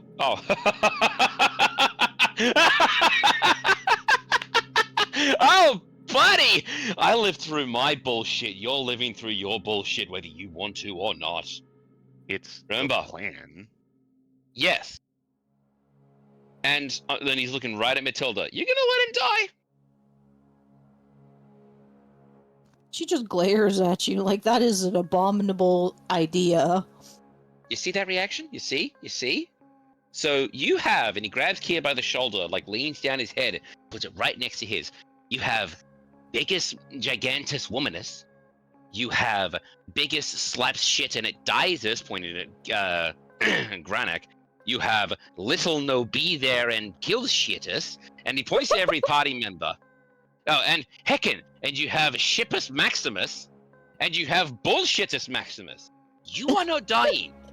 We will bring you back here, kicking and screaming, in your best attire, so you can absolutely win that woman over, instead of playing with her emotions like it's some goddamn bad romance novel, okay? Because all this trope shit isn't. You've dug yourself a hole with the mouth. Trust me, I know it. You will get through this. And yes, you can get the name written. Get the name written down. You absolutely will make it through this, even if we have to resurrect your ass. Okay? I have a favor with the Rakshasa. We all have favors with Neve Dorkata, which is not an insignificant thing. And he grabs Kier's face and puts his muzzle right on his nose. You're living through this. Am I understood, Captain? Kier, at the mention of winning the girl's heart over, had shifted his eyes aside. And he nods and says, I understood. I understand. Good. Deal with everything as the... If I had to do it, you have to do it. Pats his face and walks out the door. Very proud of himself. When Kier's eyes shifted over, Hecken's voice would enter Tyro's mind. Tyro, maybe he wants a way out of the relationship with Lutley, given what just happened with Matilda. And Hecken will go back to her business. He keeps walking. He said what he said. He did, and now he knows Hecken thinks he was stupid for saying it. Not the keep alive part. He can't say what he wants to because he doesn't have the mind link back.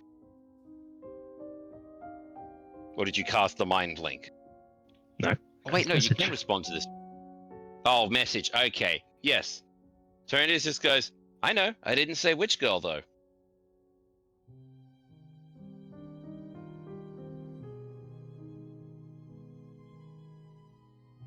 Well, Kier will leave Turnellans, apologize for causing a scene, and he's gonna head to Judith's. Okay. So we're gonna get Judas, huh? Well, Kier's going to Judith's. The others wanted to go to the baths, I believe. Well, are we doing everyone's individual errands individually, or are we grouping to Kier places just for doesn't time? have an interest in the bath. I'm assuming most of us want most places we're going, so I Yeah. just assumed we're going as a party. If Kier doesn't want to go to the baths, then yeah. It's up to him. Baths are kind of like a nice end of the shopping spree mean- set thing. Kier's not Yeah. trying to change anyone's mind, right? He's Yes, focused. this is out of character. This is like Yep. Yeah, we- it's like, splitting up on everyone's whims and going to No. Judas 5 Well- different times individually. We'll go to Judas together right now if you guys are cool with that. Okay. I just don't know what I'd buy. I've got some spells to do, that's about it. Okay. So we go to Judith's Intricacies and Oddities. As you come up to the shop, you open the door Hey, I and know you can that. smell apples and cinnamon, and Judith will greet you at the door. Welcome back. It's been some time. Hey, Judith, I have a really important question. Yes. Do you take credit? No. I Excellent. find that people who attempt to use credit tend to disappoint me, and things end badly for the whole relationship. Understood. Next question. Do you have any items that would give me access to an anti-magic field? No, I find them to be problematic, I was considering afraid of that too. where I am. Fair enough. How about something like a wand of counterspell. A wand of counterspell? Well, I did have a rod of absorption, What's but that? not of counterspell. And she's going to walk you down a couple of aisles and take you towards the rods section. And we are going to pull up the rod of absorption. Now, these are usually sold to me partially used, so they're not in the best condition, of course. But I do have this one. And she's going to display a rod that looks like this. It's got a yellow shaft with 2 squared off ends with little ramparts and parapets. The runes on it appear to be runes of protection. This one's about, let me see here.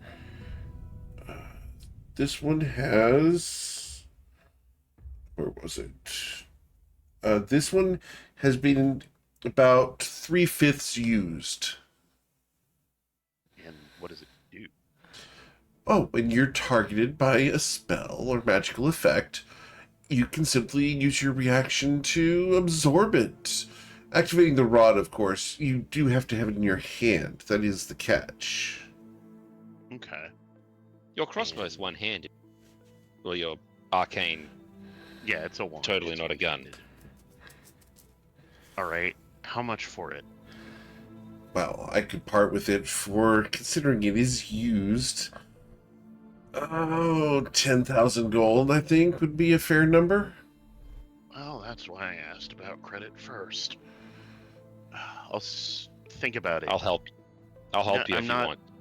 I'm not decided. I've got to talk to Longstriders about something too before I go around spending my money. What about any other magic items? We're about to confront a very powerful sorceress with a fondness for dark magic items, cursed things, black magic.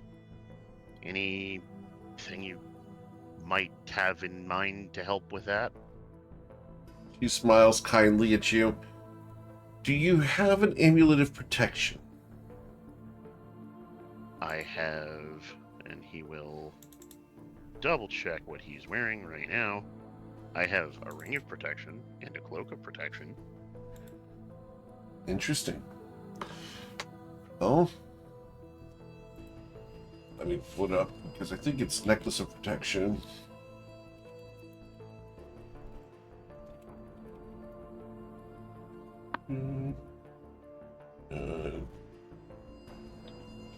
Where is it?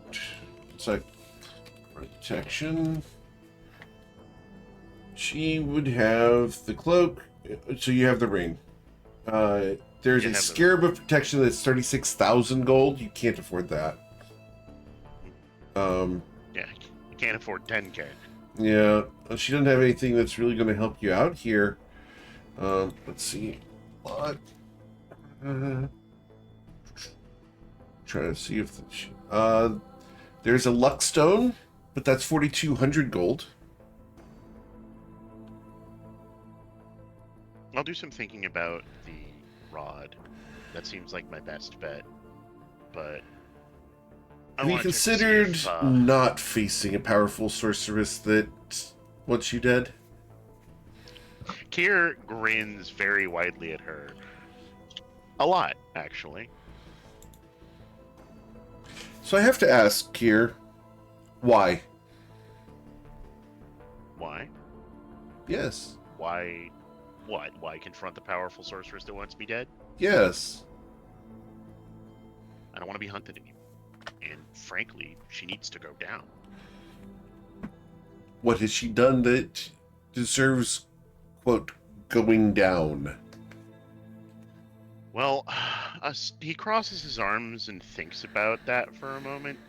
Aside from all-purpose being a terrible person and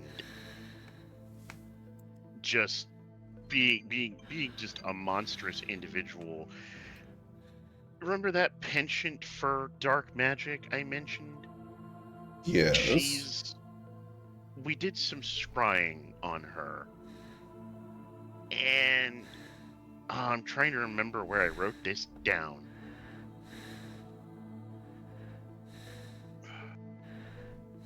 Give me a second.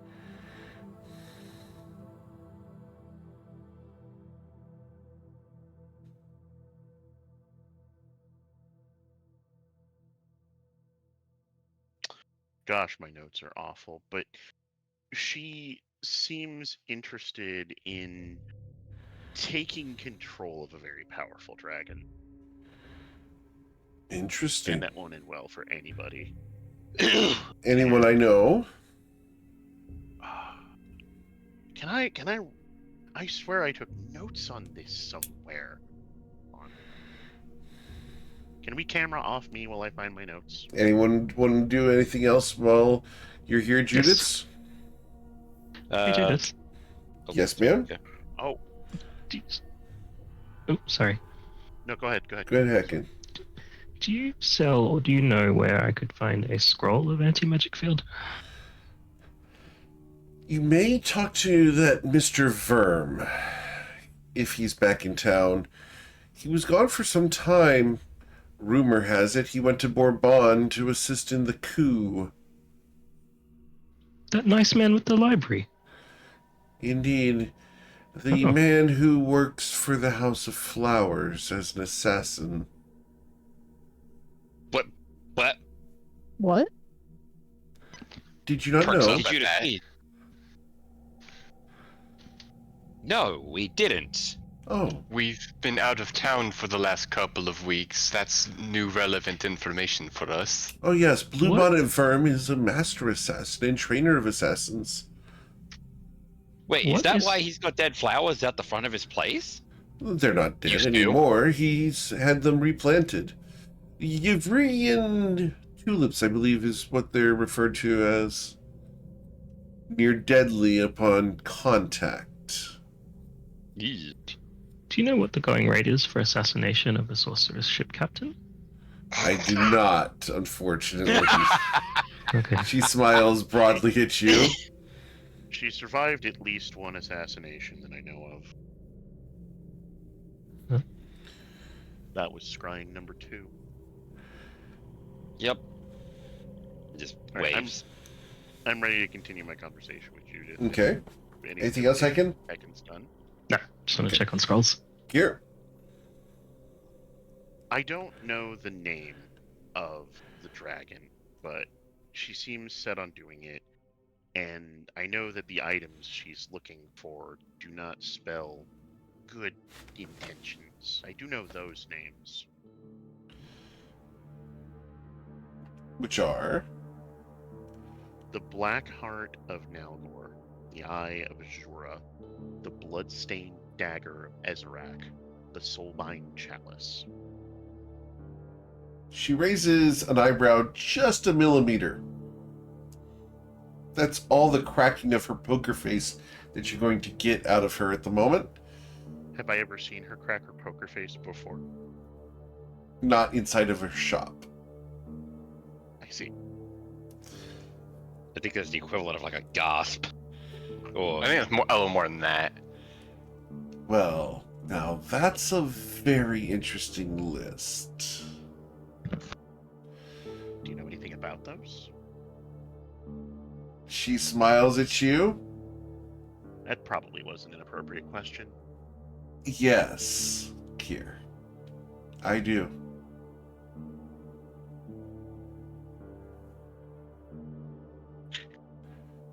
She's gonna make me ask, isn't she?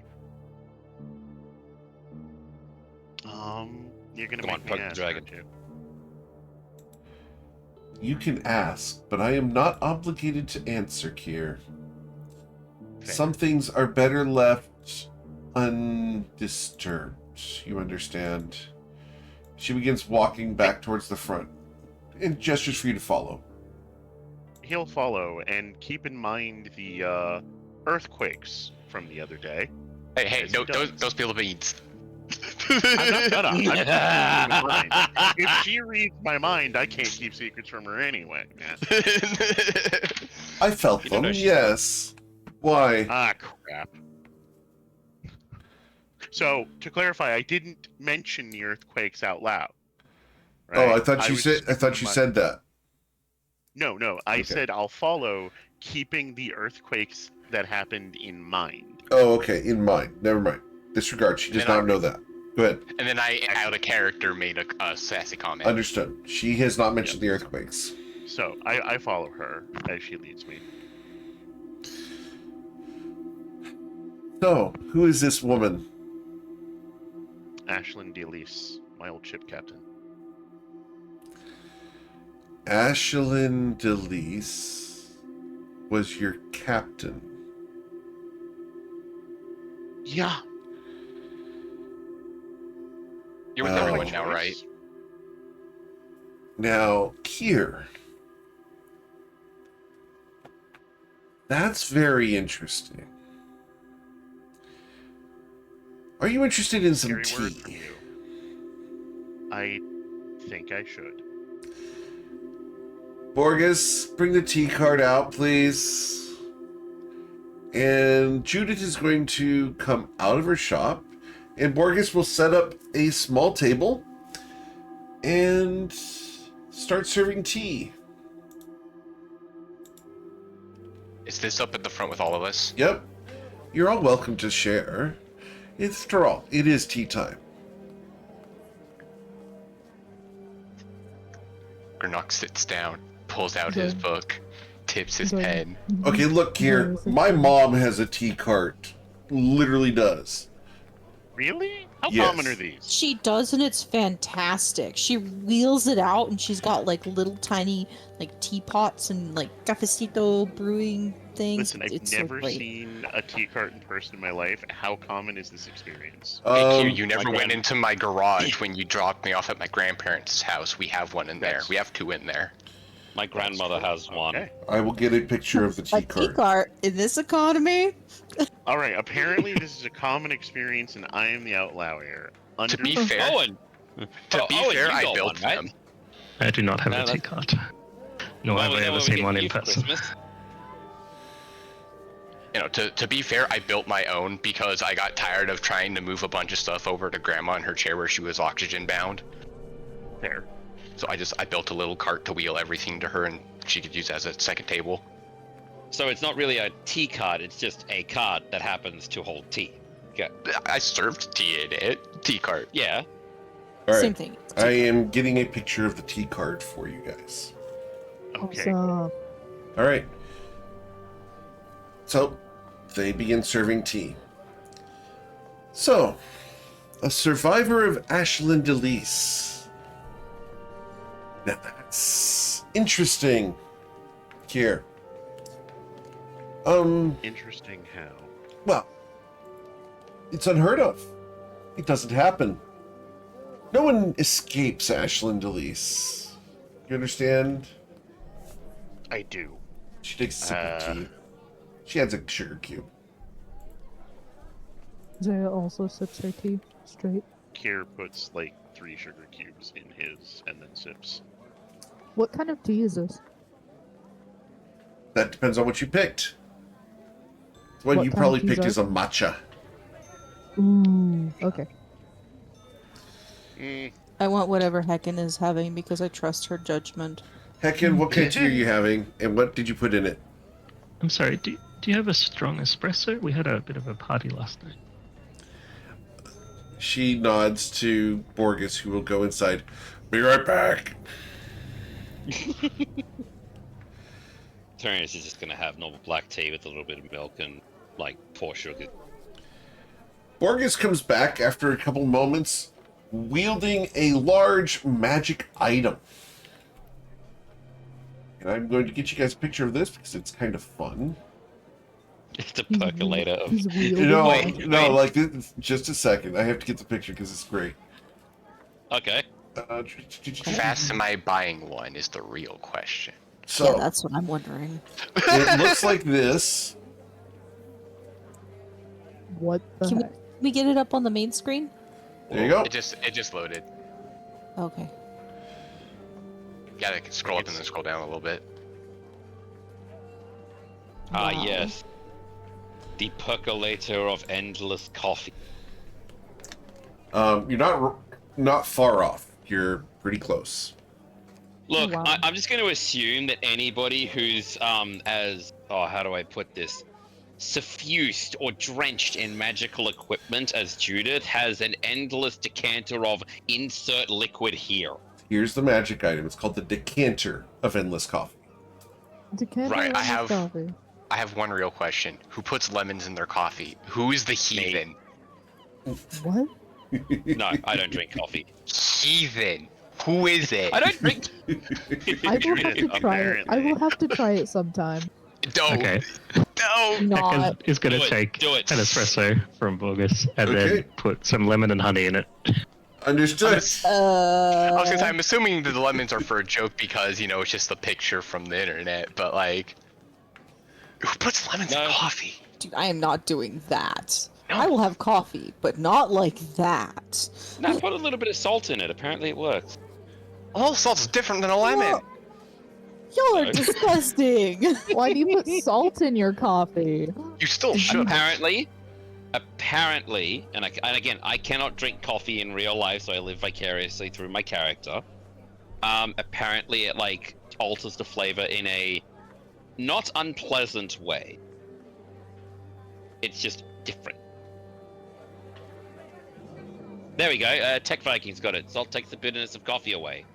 Now, if it can stop Oh. me from putting to Whoa, sleep, whoa, hold up. What? The coffee isn't bitter in the first place if you make it right. Skill issue. Skill issue. Moving yeah, but that forward, doesn't mean you can't. Oh, Yep. we're in the weeds. we are in the weeds. We're in the seaweeds. Not the Yeah. weed! All right. So, here. Yeah. Can you please explain how you escaped the Abyssal Wraith? Sure, it was basically dumb luck. I think part of the reason I escaped is because she took me for dead. We were out at sea during a storm, and I just so happened to burgle a possession of hers. Her little bucket list of magic items. I had planned to escape somehow the next shore we took. But the storm had other plans, and while I was trying to fasten some rigging, one of the mast beams snapped loose, and he taps where his scar is. Cracked me on the head, sent me overboard. I don't know what happened next. I woke up on a beach near Grindavik. That's it. You got hit in the head and escaped that way? That's what I remember. That sounds extremely convenient here. Did mention it was dumb luck.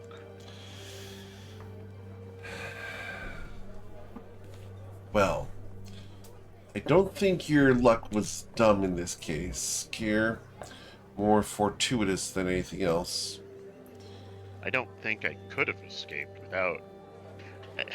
She's wicked smart, incredibly dangerous. She probably knew I was trying to get out.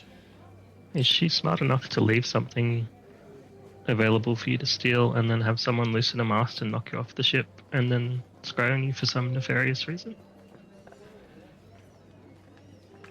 Kier stares at you, Hacken. Sorry, it's With- part of a story I heard. It probably isn't happening. It's probably fine. He stares at you with cup mid-raised to his lips.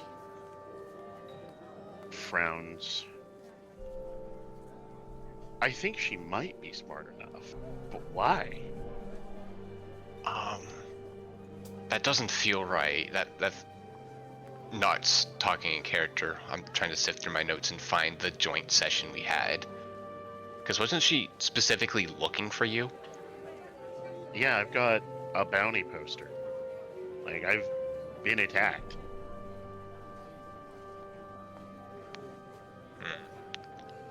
It doesn't feel quite right for that to be true. Again, I don't know what reason she'd have to go through all that.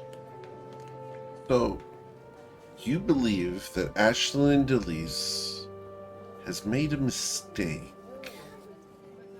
That Does everybody? is reassuring.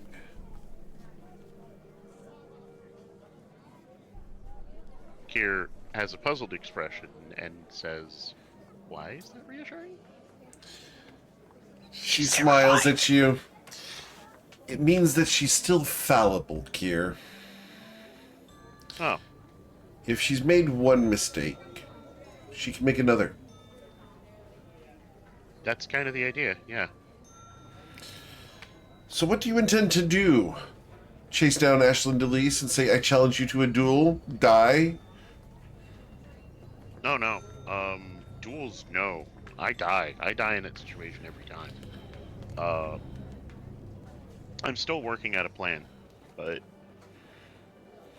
the idea, I think, is to ambush her, hit her with everything we've got, and leave her dead at sea. We are still working out a plan. Here, Yeah. the anti-magic field won't work. Why not? That rod of absorption likely won't work either. The rod of absorption only works on spells or magic effects that target only you. Yeah. And Ashlyn is more of a generalized spellcaster. She affects areas, entire zones. She Strike may that lid. do spells and magical effects that affect her ship. Ambushing Ashlyn DeLise will be near impossible. Surprising her, even harder. I think Why wouldn't that an you ant- may be in over your head, but I would like to know why you want to do this. I want to do this for a lot of reasons. One, like I said before, she needs to go down. She's bad news. That's just an immutable fact. Two, I'm never going to feel free. I'm never going to be safe until she's dead. But, and he puts his tea down, interlinks his fingers. More than anything,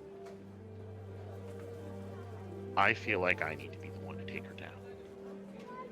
If it's someone else, I won't believe it. It won't feel right. Interesting. So you believe you have been chosen for this? You're don't the sole believe- crusader who can do it the right way to ensure that a great evil doesn't rule the world. That it falls upon you and you alone, with whoever's willing to assist you to achieve this goal.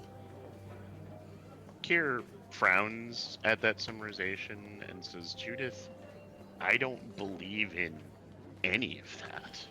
I think if no one does anything about Ashlyn, she's just going to keep being a menace. And I'm the one with the personal grudge.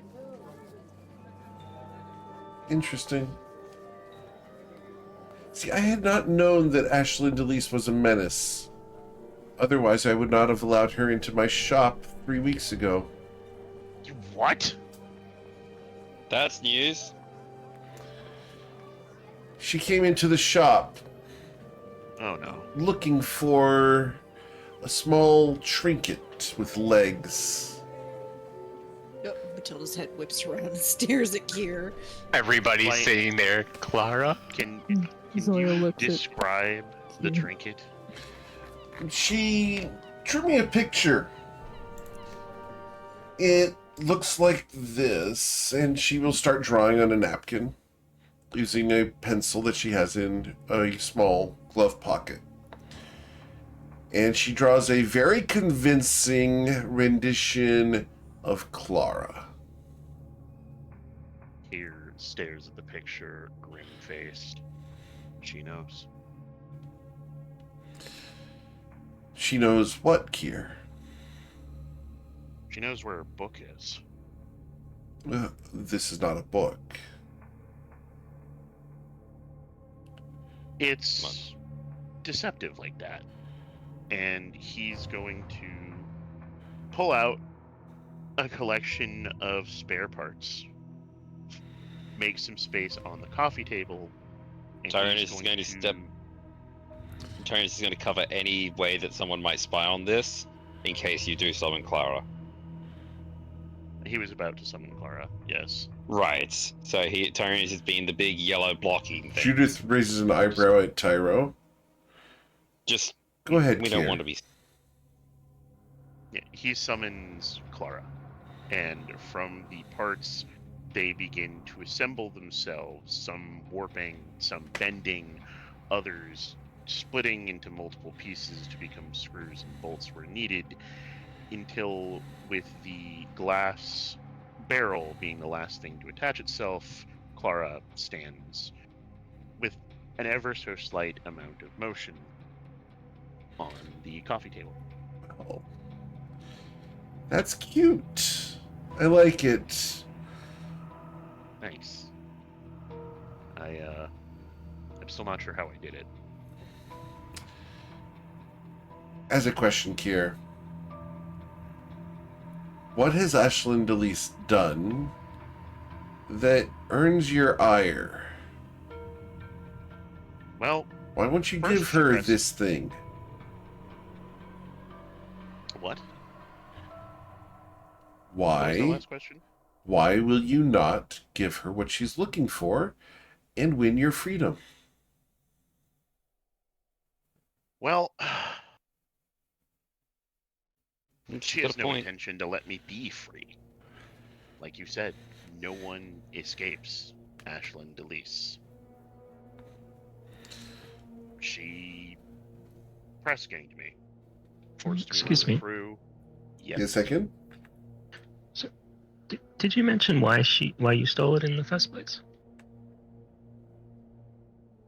I stole it because I wanted to mess up her plans in any way I could when I left. Thank you. But yeah, she press ganged me. Kept me in a tiny box when she didn't need me. Gave me the worst jobs in the ship. Physically abused me. And made me do things that still haunt me. So, this is revenge. If it was Ugh. just revenge, I would get a ring of non-detection and move as far inland as I could. I'm not here for revenge. It's garnish, if anything. I'm here Interesting. because, like I said, I'm not gonna feel safe till she's gone, and she does need to go down. I don't think. I don't see a world where her existence does anything positive. Interesting. She seemed very forthcoming and honest.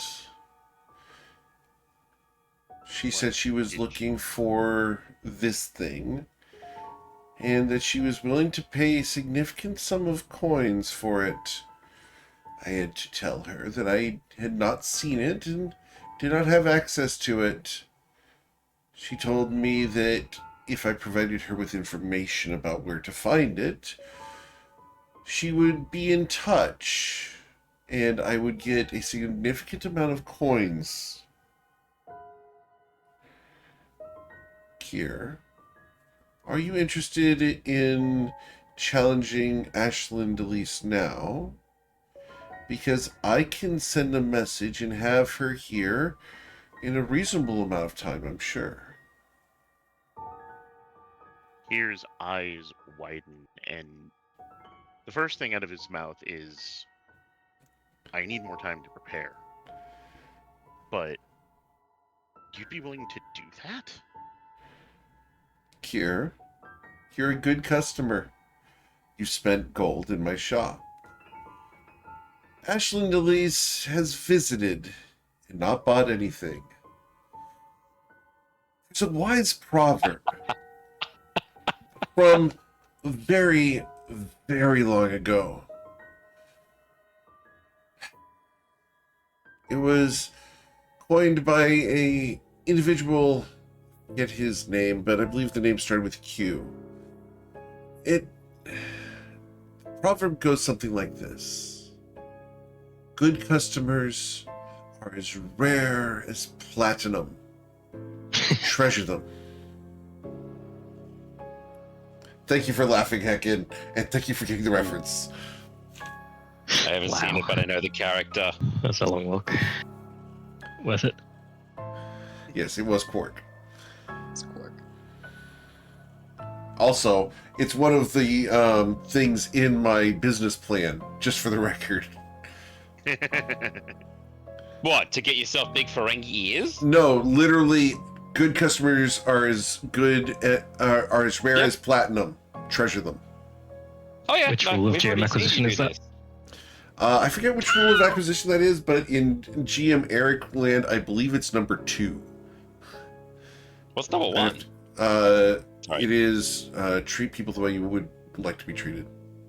Nah, the golden. Nice. Sorry. Unless you're a masochist. We won't have to. Sometimes, heckin', that is necessary, and that's when they're not part of Rule 2. Oh, bloody hell. Okay. Wow, I'm you're playing more convinced. Aussie, are ya? Thanks for Anyway. sharing, Kia. She sounds like she tortured you. She's enslaved you. Let's kill her. Everyone in. Yeah, let's go. I thought Oh, we you're established that giving me part, permission to but kill thank you. someone? I didn't know all the reasons to kill her. I just thought it would be a fun adventure on the seas. But if we're gonna die out there, maybe we should just bring her here and kill her. That Kier leans back and says that would eliminate so many problems. Just wouldn't have watch to your deal with a ship crew. and start walking. We wouldn't have to deal with a crew or ship. Oh, she arrived with 10 people. Well, okay, we'd have to deal with her crew, not her ship. We'd be able to fight on our terms, set an ambush. We would have the blue cloaks. We could get the blue cloaks involved. Mm. We get the consortium involved. I If- Well, they believe did. I believe Covet's party, if they arrive back home soon, would also be possibly helpful. I believe. Oh god, real life me's forgetting their paladin's name. It's Laren. Yeah, Tony's gonna pick up and say, no, it's Laren, part of the chosen protectorate, right? Correct.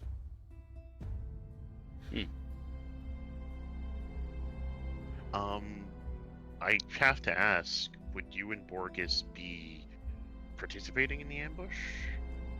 I find it's not usually beneficial for a shop owner to get involved in conflicts between customers. That makes sense. Possible deniability.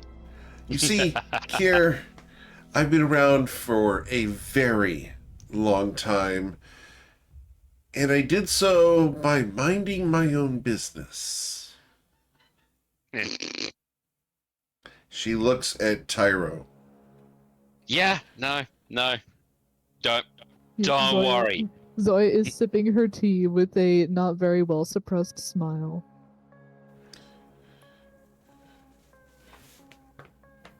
I may have to take you up on that offer, but I do need time to prepare. Of course, Kier. See what favors I can pull, see what plan I can garner, see what kind of countermeasures I can think up. I think that whatever you decide, Kier, going up against Ashland Elise may be a lethal decision. Kier nods grimly. I've accepted that. For everyone who helps you. Kier looks at his friends. I tried to warn them away. Understood. But we stayed. Like I said, kill the boss, get the girl, save the day, ride off in the sunset on a, glorious steed. Matilda pokes her head back around one of the aisle end caps. Says, "I have a question." They're outside having tea. Are you still inside? Oh, she had gotten up and gone to go look at weapons, and she's gonna poke her head out. Okay. I have a question. Yes. Kier, you just want her to leave you the hell alone, right?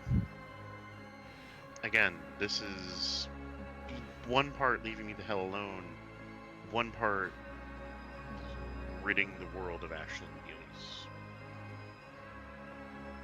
Okay. And she just kind of like gives you a thumbs up and heads back inside the shop. If I'm being completely honest, I think some part of me will always feel guilt for not resisting when I was aboard her ship. I was too scared, and she was too strong. Didn't resist the captain.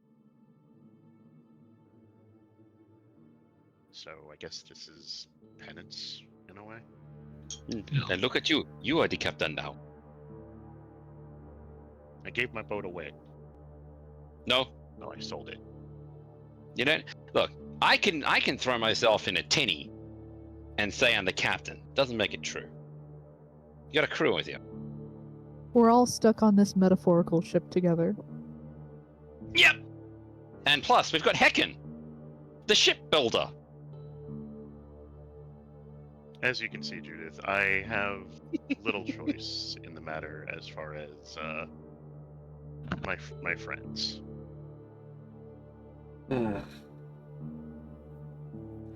Well, you know what they say. In life, we have some choices, and then we have events that happen to us. We don't get to choose our family. And while we may be able to choose our playmates, our friends choose us instead. Kier smiles and nods. Thank you for your counsel and your offer. Now, if you are going to face Ashlyn Delise, she smiles a little bit. You should do so in style, don't you think? Kier was very grim up until this point, and now he has a blank, stunned expression and just says, "Huh?" Well, That hadn't occurred, but I guess. Dude. so here, you've referred to your friends as a crew. They did that, but I'm not arguing. There was a great sailor long ago, and he had a style that I think would fit you appropriately. Borges, can you get that box from behind the counter? I think we found an appropriate band of people. Uh-oh. Why do I hear One Piece music in the background? Borges comes It out, just- opens it up fits. the wood crate, and hands you each a straw hat. Zaya puts it on. I don't know how I feel about this. Tyrannus has to balance his on his head. Well, Actually, no, at he least puts it he around does. his neck. At least you didn't get the red shirt as well. He already has that. It's a scarf. He's got the red scarf already. Yeah, Yeah. not the same as the open It's shirt a chest Luffy that Luffy gear. wears. That's all we need. Oh God! Wait! Damn It's it. too bad Gur's not here already, because then we'd have someone who actually could punch by stretching their arm. Yeah. We already have that. We have someone who can use 2 swords. We have, yeah, We need 3 swords. 3 though. swords. That's 3 the real swords. problem. True. 3 swords. I think Matilda could do that, right? Matilda, you put one of your Pardon? teeth. In Maybe. theory. Improvised Okay, weapon. good. Improvised weapon, I think- teeth. I can. Yes, I can use improvised weapons. So Oh, we also you have the your co- 3 we sword also have the style. Alright, well, I get to be. I'm calling dibs on Frankie because I'm the next biggest guy to be bulky, and Understood. I'm a super up in this bitch. All right. I thought you were Sanji because you were the chef. No, that's also Kier. Why am I Yeah, also true. Sanji? So, I have So that not means watched you're One Usopp. Piece. What am I? You're the sniper. Nice. She's Soge King. Sogeki. Okay, see, Pictures I- with Oh, people's goodness. faces cropped It's onto still them. Usopp. So All that, right. does that mean Heckin Nami? That makes sense to me. Nah, Actually, no, that'd be Nico Robin. Yeah, I was gonna say, I think he's more a Nico Robin. Okay, what am I then? Uh, A problem. Got it. Mm-hmm. there All is right. no caster, so the next closest thing is Nami, the real fake wizard. All right. Oh god, I've got big bazongas all in it. Moving forward. Yeah, Alright. we've been here long enough. Oh god, and the obsession with money kind of fits. All right. Oh, we're not in the shop. I shouldn't ask about shopping. So, Kier, when you're ready, if you want me to send a message to Ashlyn DeLise and have her come here to hunt you, I will. Until that time, unless she becomes a much better customer, I will keep your secret. I appreciate that.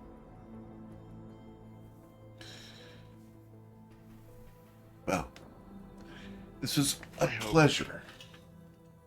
I hope she doesn't feel thrifty anytime soon. She's been gone for 3 weeks. You said something about heading eastwards? She was asking about Endland Point. Oh no. Man, that place just cannot catch a break. Apparently, the demonic invasion in the area has been cleaned up, and she was looking for some artifacts. That's not good. But thank you. Oh boy. Now, I guess my next step is to go see if the Longstriders is a loan policy.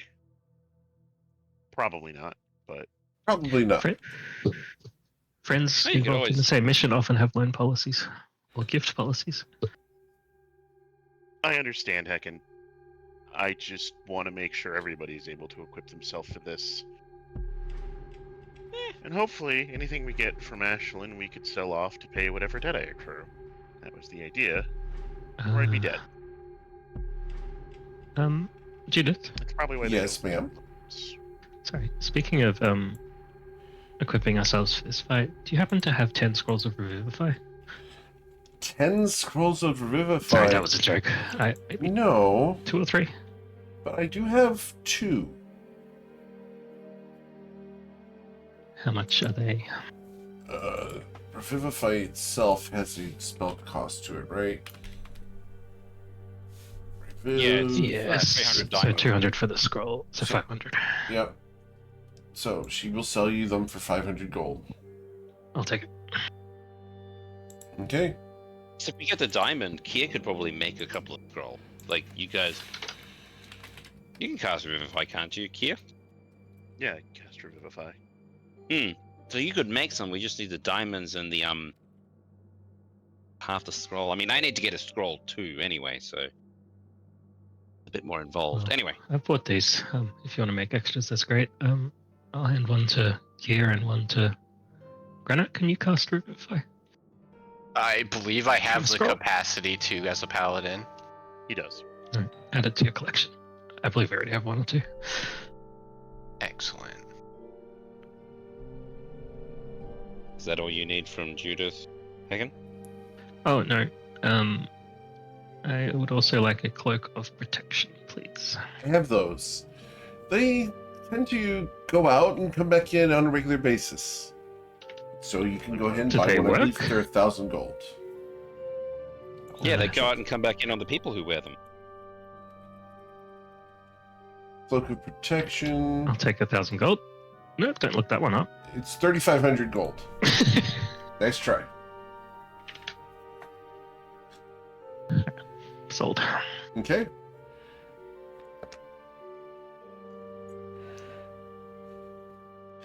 Anything That is all else? the shopping I need to do. That's all the shopping you need. Anyone else need to do any shopping here? We can quickly do. I do. All right. Matilda? No, you go, Tyro. Tyro? Mine might be a bit of okay. I'm just gonna look at Judith. Do you have a scroll and the spell component, or a spell that's a summon draconic spirit? Tyro. No. Not use. I was gonna see if I could use my own. No, Tyro. That's wrong.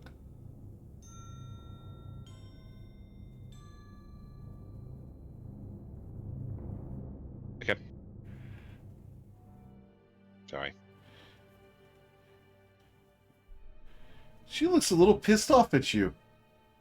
No. What I was hoping to. just happened? Roll an insight check. No, I don't think Tyrannus needs to roll the inside. Not you, but Kier wants to know what No. happened. Yeah. Yes, I would also like to know what happened. All right, go ahead. This is not hard.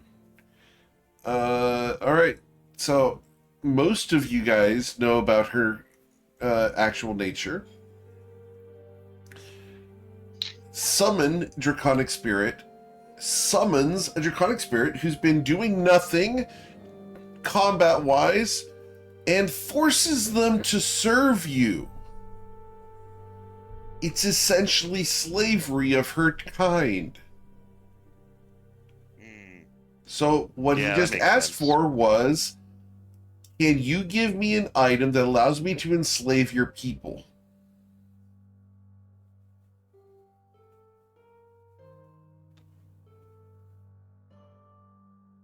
Tyrannus just leaves. He's gonna go. Okay. Yeah, she would not have that at all for any reason ever. And she has actually turned down people who have tried to sell them to her. That makes Okay, perfect Tyrannus didn't sense. realize. Yeah, didn't realize it was just enslaving. He thought it was like, Anyway, What did you think it was? Well, let's explore this. This is fun. no, we're moving on. It could be it only chooses spirits that enjoy a fight. Yeah, I was gonna go along that. It's like hate, but he wanted to, but no. Okay. Not all dragons, not all people would want to be dead. There's I've had tales of people who would say, yes, I will happily be an undead person if it meant to, I don't know, like protect villages or something. Tyrannus' thinking was if he could use his own, because it's actually not all just enslaved like a dumb animal. It is also able to talk to each other, because it does have communicate.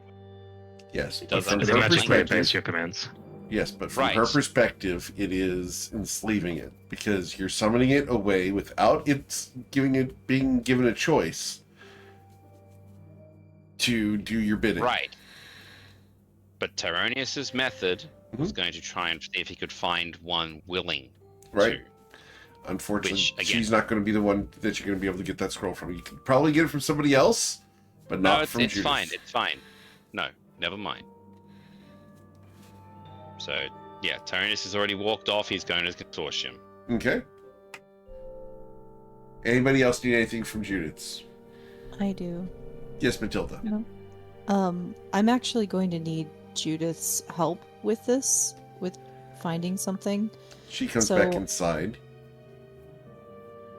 So I am our frontliner, and I take a lot of hits, and I'm looking for something that can help me do that job better.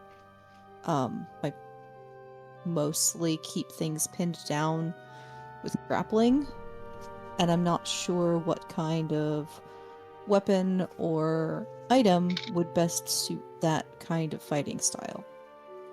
Interesting. Have you considered an animated shield? One that I could have. flow around you without needing to take up both of your hands. I have thought about it. In fact, I've been eyeing that one over there for over a year. But this one here, and she pats her shield on her arm. This one gives me a little bit of an edge when it comes to noticing people and things around me, and I'm not sure I'm wanting to give that up. But if you Those, think that that would be those would be the two choices that I would recommend. At least what I believe are within your price range.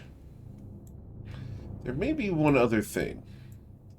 And she's going to go into the back. And she closes the door for a moment. And she will come back with a pair of gauntlets that look like this. Oh, just looking at him, Matilda's face lights up. These are expensive, and I'm not sure if they would be able to help you, but perhaps. What do they do? They make most people far stronger than normal. May I try them on? Of course. All right, and Matilda will slide the gauntlets on. Matilda, what is your strength score? 20. They do a negative effect on you, and your strength decreases. Oh, okay. She kind of like leans forward. Oh, that's not. I'm actually a little dizzy. No, I don't think these are going to work. She takes them. I'm sorry. These make most people very, very strong. Nearly as strong as you. Out of character. These are gauntlets of ogre power and would have set your strength to a 19. Ooh. There isn't an equivalent item for dexterity, is there? Dexterity there wouldn't is. help me much, Hecken. It's a cat something. Yeah. Is there one for charisma? I think there's one for each of the stats. They're just increasingly expensive. They're gross. But there's one for the intelligence, which is the headband of intellect, etc. I've built a character that just decided that I was going to do all these things. I was going to take the minimum stats and just be like, I'll take zeros in all my stats, but I want a couple items. And the guy, GM's like, sure. And I'm like, all right, here we go. Pow. Oh, you bamboozled them. That's so mean. But no, my 0 charisma modifier would really like a natural +4 in it. Hey, Matilda. Sorry, Actually- out of character. Yeah. If you get the Amulet of Health, Constitution of 19. What's your Constitution now? 18. Okay. So it wouldn't do It's much. not going to help me. Serena, you are too good at your job. I'm sorry. I'm not sorry, but I do still feel bad. Oh, the Cloak of Charisma, I think, was what Granak was Well- talking about. You know what, Grenak? I would gladly pool my gold with you to get the Cloak of Charisma, because I think that would be a net benefit overall for the entire party if your spells were a little punchier. Well, it also depends on how much it costs. And if she has one. She would have one, but it only increases your charisma by 2. It doesn't set it to a 19 like It the does other one? not. But it does give you the ability to cast Friends or Charm Person. Huh. I can do that. They don't come up very often in combat with this group. Not really, no. So we could give it to Hecken and just be even more stupid persuasive. I'm joking. I'm joking. Well, Anyways, keep going, Matilda. what would the benefits of the animated shield be? You'd have both hands free and still gain the benefits of holding a shield.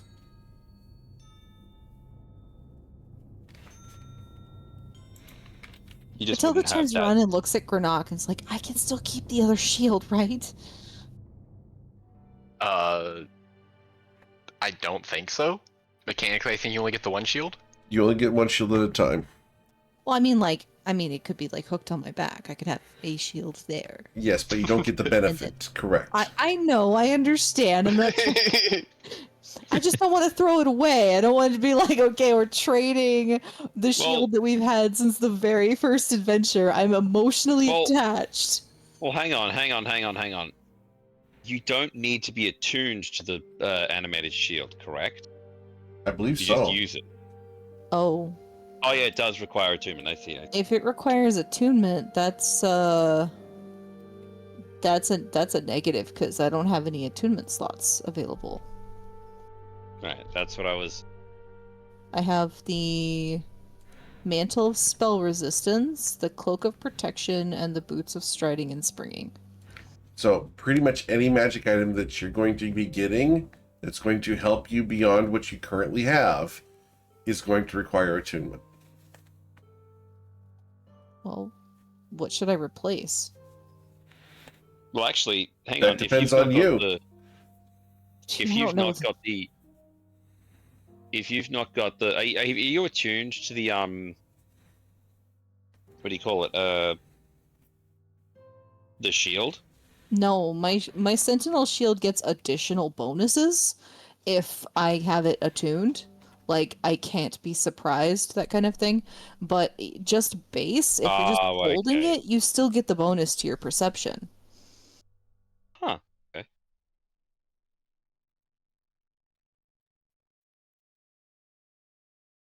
What is your speed without the boots? Speed? Well, Yeah. it doesn't increase my speed, it just prevents it from being reduced. Well, it would increase it if it was less than 30, but yeah. Okay. Oh, yes. So all it's doing is the jump distance. The biggest bonus is the jump, yeah, which has come in clutch a few times. Yeah. I guess maybe there's nothing that I need, even though there's a lot of things that I want. Could you potentially get like a magic set of gauntlets that would make your unarmed strikes magical? Maybe +1? That sounds more like a Charnellen thing. Carnellen doesn't make magic items, but Borges does. She looks like hopefully over at Judith. She raises a smile, raises both eyebrows. It could happen. Are you interested in that? Yeah. I would really like that. Well, leave your gauntlets here. And in exchange for, and I need to go find this, for 4,000 gold, Borges will make your gauntlets magical so that your attacks are able to circumvent the effects of more powerful creatures. You'll also be more likely to hit things. I do have a question though. This is out of character. Does she have the armor with her, or is it still getting adjusted at Charnellen? Because they said it would take a better part of a day. The gauntlets probably don't need to be adjusted. Have you ever increased in size and had gloves that don't fit you? They would probably need adjusting. Okay. Yeah, that's what I mean. Like, if one part needs adjusting, every part needs it, unless They Matilda's won't just need lankier. adjusting any longer if they're magical. Right. Because Yeah, they but adjust we don't- automatically. Right, but we didn't know that, so they're still at Chinellen. That's what I'm saying. I'm Okay. Do you want to run back to Charnellans, get them and bring them here? Yes. Okay. So, Borges is going to take them into the back, and you will see sparks and rainbows and flashes as he enchants the gauntlets. Eventually, he will come out, and he will provide you with, in exchange for 4,000 gold, Mhm. wraps of unarmed prowess +2.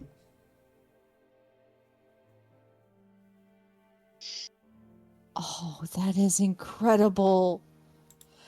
And they're so comfortable. Maybe we Plus should have just 2. enchanted. Jesus. She kind of steps up towards Borges and like opens her arms like hug invitation. Okay, one sec. So I have to get Borges on the screen here. Yes, and not get in trouble. Borges is going to look at you, and he's going to hesitate.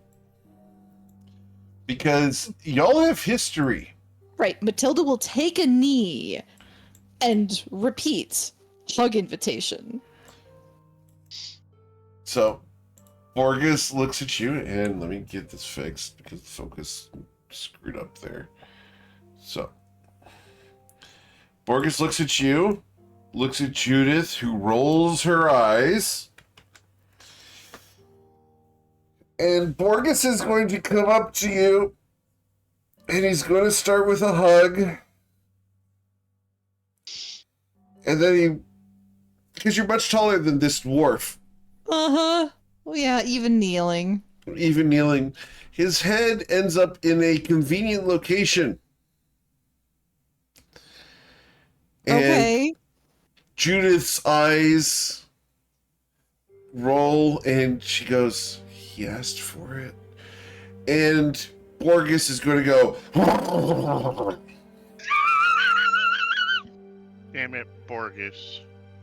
Hey, look, it's not Tyronius making an ass of himself anymore. Oh my god. what is Matilda's response?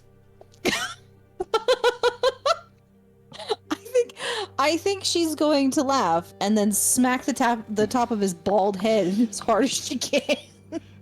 Okay, Oh, let's roll God. that unarmed With the strike, gauntlets? please. With the gauntlets? Oh. Did you just kill another person, Matilda? Let's see what happens here. Okay, it's unarmed. Yep. You are proficient in unarmed strikes.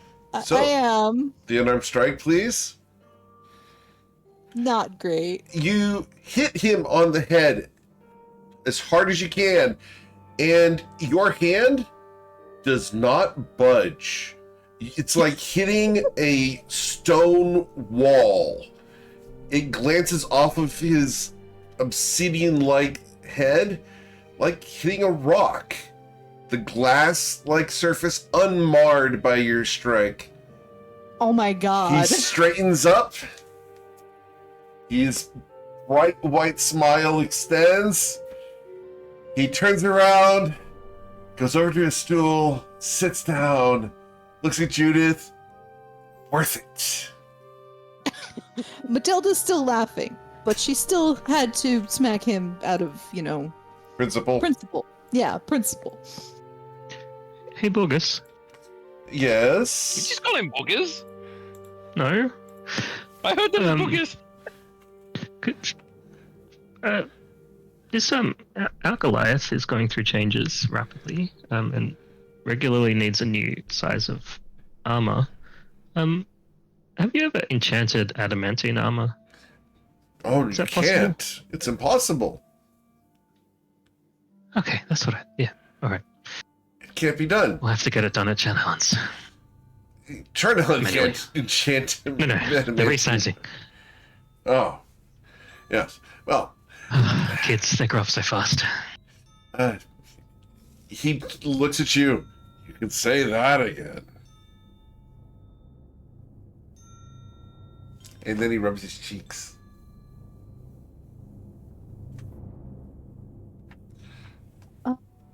I've had the. How do you happen to have a +2 light crossbow? Judith goes, yes, they're right in the crossbow section. You can easily find them. Awesome. How much would it be? 4,000 gold, dear. 4,000 gold? Okay. And she's gonna go over to the crossbow section. How far back is it? The crossbow section would be on aisle 10, so not that Aisle far. 10? Okay, so Zaya's gonna go down to aisle 10 and take a +2 light crossbow off of the rack, and she's gonna walk back up to the counter and look over to Matilda for assistance reaching the counter. 'Cause she doesn't Interestingly, wanna there is fly in. actually a step stool, like a little set of 3 steps, because she has Oh so my many God. halfling and short clients that they accommodate for that. Her beak opens a little bit, and then it closes, and she goes up on the stool and places the crossbow on the It's counter. got like gold filigree etched into the wood and everything, so it looks like a golden staircase. Oh my god, this is really cute. Thank you. She smiles. And Anything to help our clients. she's gonna put. Oh gosh. Yep, she's gonna put 4,000 gold into a smaller bag and then put it onto the counter. Thank you. A pleasure. A pleasure. Thank you. And Have a she- wonderful day. You too. And she steps down the stool and goes and stands next to Matilda. Judith looks over at Borges. Don't get any ideas, Borges. I don't need any. Alright, well, if Matilda's not buying the floaty shield, I'm buying the floaty shield. All right, you buy the floaty shield. Understood. You buy I the floaty was shield. gonna say. I've been waiting, that's why I let her go first and everything. Is she gonna buy the Thank shield? you, Greenock. So you go and buy the floaty shield. You gain an animated shield. Right, how much? I believe it was 4,000. I will double check that real quick. Everybody's looking at Animated 4,000. shield is 6,000 gold, sir. 6,000. Can do. Just remember, that is probably worth multiple people's houses in Nausha. Yeah, and it's not even half of my money. What's your point? No, I'm not saying it's half your money. Think of the starving children in Africa. Where's Africa, Kia? Is that a new place that we're gonna go? I'm not there. Yeah. In fact, Yeah, Terrence it is is. probably up at Leslie's.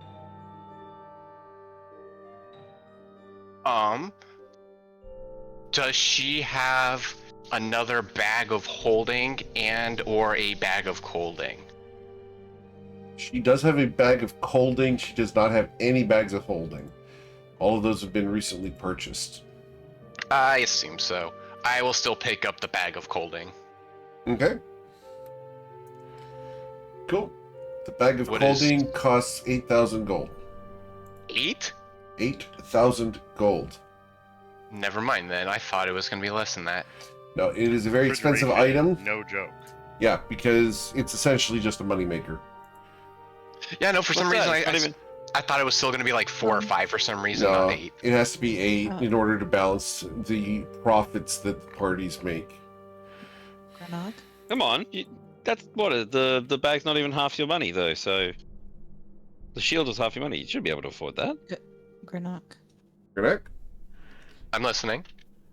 I'll foot the rest. I don't have anything to spend it on. I don't want to dump all of my money. I like unless the whole party wants to contribute for part of it, I don't want to be dumping like 6,000 gold into a bag of colding right now. 8,000. My 6,000. Is it? It makes. Is it an investment? It is an investment because we would be able to go out and hunt creatures and then put them in the bag of colding, and all of that rare material would still be fresh and good when we get back to town. Unlike the Sundays group whose livers and spleens that they collected turned into a massive goop in the bottom of their backpacks, staining everything. Oh, Or- And as much as I no. know I could have probably talked Gur out of having his bag of holding, it made more sense for him to keep it in character, so I Mhm. did it. And again, we've already been in the start. We've already been there with Gur once. So. Yep. I'm not there. I'm with Leslie. Well, I can put in some money as well if we think it's gonna fund the party's future adventures. We also don't have to make this decision. I still need to figure out what Kira's buying after looking into the possibility of a money loan. Mhm. We'll just keep it in mind that maybe as a group we might come together for one. Very well. All right. Ready to Side depart? eyes everybody else. I think so.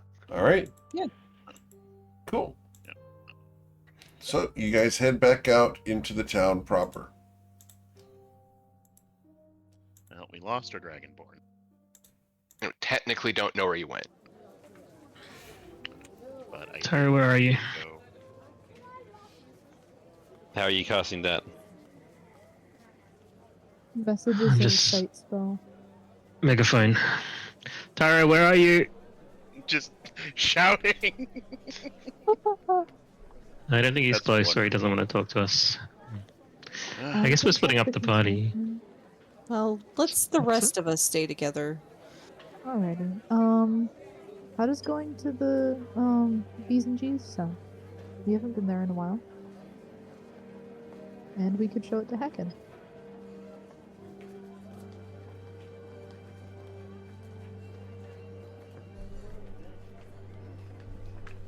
Kier wavers, but says, I guess we could go, but we should collect Tyronius before going there. I can do a quick flyover of where he might be. Yeah, Like check the usual spots. consortium, gosh, where else would he go? Yeah. Farboilers? What Where is he welcome is more likely. I'm gonna check the consortium first. Farboilers like shit. Yeah. Before we go to B's and G's, maybe everyone should finish their business that's on their mind, because how is anyone going to relax if they've got to plan an Yeah. assassination or, I don't know, whatever Matilda's doing? True. Well, I'm off not to going find to be Tyra. relaxing anytime soon, no matter what. But that's neither here nor there.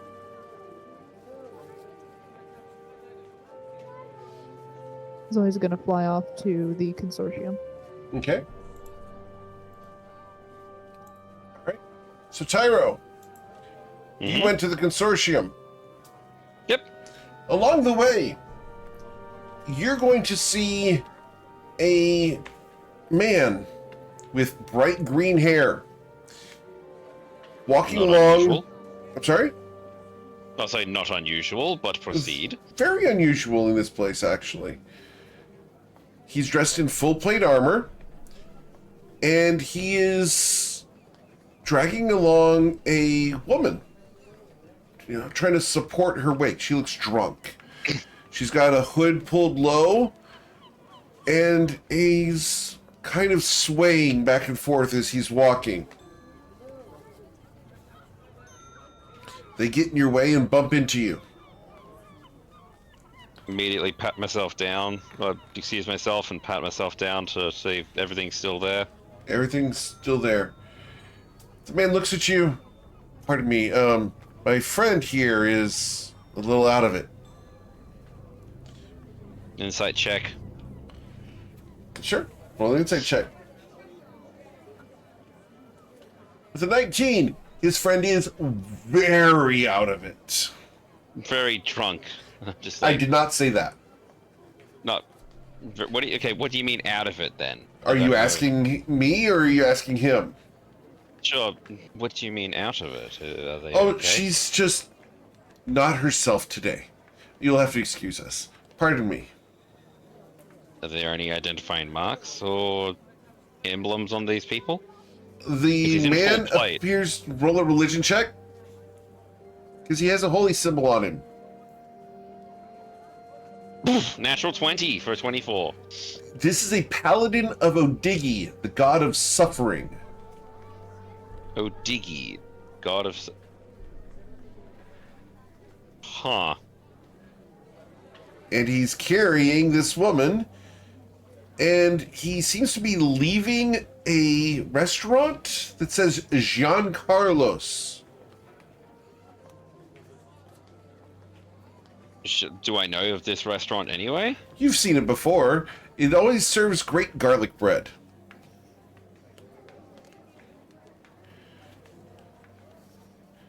Okay, little... Is Odiki what do you call it? A favor, a god that most people would be like, oh, like, if someone found out that they worshipped Odigi, would it be positively or negatively received by the general public? Viewed almost like a stigma, almost taboo. Why would almost a masochistic faith where people take on the suffering of others and try to ensure that other people don't suffer, and so they're willing to suffer themselves. There's a few things I can say, but he's just gonna be like, okay, hope the suffering isn't too bad and they get better soon. Interesting. Sorry, I hope they feel well soon. And again, He looks at you. he's just It's gonna be some time. what happened? Um, he looks at you and smiles, a big grin of realization that he can tell the truth. She gambled and lost. Oof. Do you mind if I ask what they lost, or just best left unknown? He smiles. She lost herself, and we're trying to help her get it back. All the best to you. I understand that very much. And he's gonna keep walking. Okay, gonna keep walking. Awesome. Yep, no idea. He's already put himself in shit today. He doesn't want to try and get himself involved in more shit, especially if his friends aren't there to back him up. Understood. Well, you spent 30 minutes walking away from your friends, so you are all alone in town at the moment. No, he's going to the consortium. He knows where he's going. Yeah. You come up to the consortium. Sign outside says adventurers wanted. You open it? I open it and just see if Brad is running around like a beige blur again. You open it and you see nobody here. That damn dwarf! Huh. Brad? You'll hear a clatter of pots and pans from the kitchen. Something has just fallen. Tyrannus is going to go to the kitchen Okay. and open the door. You open the door and you look around, and you'll hear another clatter of pots and pans. Inside the You see a kitchen. And okay, but where we will show you the kitchen, which is fun. and Zoya's not here. So here's the kitchen. But it's significantly messier than what you see here. What do you want to do, Tyro? Okay, Tyrannus, this is weird. Tyrannus is going to cast Detect Magic and see if there's anything affecting him. Okay. As you do detect magic, that has a verbal component, correct? It does.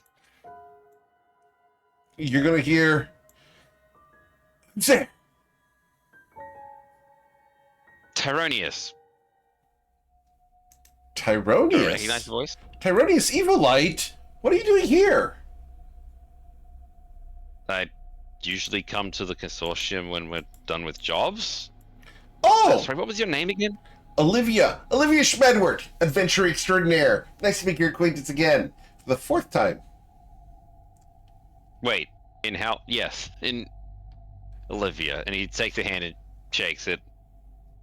Right, where is everybody? Oh, they're all still coming back from overseas. They should all be back next or tomorrow, according to Miss Leslie. What happened that everybody had to go away? Was it Oh, they went on a something mission. happened? Like, I don't know. They didn't tell me. They said, Olivia, if we tell you, you're going to find a way to come with us. So we're going to tell you this is a really boring trip, and then we're going to sneak away. Of course, you know what they did. They snuck away, and then I got the message about what the mission was. So they lied. so what was the mission then? Oh, they're off killing a dragon. Again? I could have helped. Sure you could have. I have no doubt in my mind. Roll your deception check, sir. No, he's honest. You're honest? He just doesn't know. Yeah, he just doesn't know what way she would be helpful. Well, So he's like, sure. So, I have some stew, and she goes over and ladles out some stew. The bones are in it. The vegetables have essentially been boiled into a mush. Mother of God, I am needed. There is Tony is stew meat that has disintegrated into several strands of muscle. And you can smell the salt. Tony's just gonna look to her. It's like, Olivia, Yes? do you mind if I make a suggestion? What's that? My friends will probably be looking for me, and if they know me at all, they'll probably look for here. Do you remember Granak, the big, Oh, yes. He's tall, always nice grey to me. Yeah. I reckon he could help you really improve the stew. You know, just a few tweaks here and there. You know, he cooks for our party all the Tyro, time. look. And she's going to put her hand on your elbow. I appreciate you thinking that you know me and thinking that you can do better than I can at things, but I'm pretty good. I'm not saying I can do better. But, yeah. So, Maybe you want to compare to Granak. Maybe Why you wanna are you compare to here? Granak, like, well, I was gonna get some smoked ribs actually, but I was gonna go smoked see. So ribs. Leslie's in. They don't let me near the big proteins. Yes, that's what I mean. Like, if you ask Granak, She he grabs can... a pair of tongs and pulls out a rib bone from the stew. Mm-hmm. She boiled a rack of ribs into oblivion. Do my senses start tingling in the 6th dimensional sense? Do I know I am needed? No, you know what, Tony's just gonna... I'm gonna go see Leslie. Of course. Thank you though, and he's gonna put the bowl of stew down Uh-huh. and start walking upstairs. But you didn't try it. I could try it later. Leslie and I do need to have a bit of a chat. Okay, It's not good to keep her waiting. that's true. Have fun. I'll try. And as he walks up the stairs, and as soon as he, Well, as soon as he leaves the kitchen, she turns and with a pair of tongs pulls the silver skin from the ribs out of the pot. yep. As soon as he is away from, he's going up the stairs, he casts sending. Okay. Where is it? And he's going to cast sending into Granak. He's going to cast Granak. Dear God, you are needed in the kitchen of the consortium now. Does Granak respond? You just get no words, but a fleeting image of me running.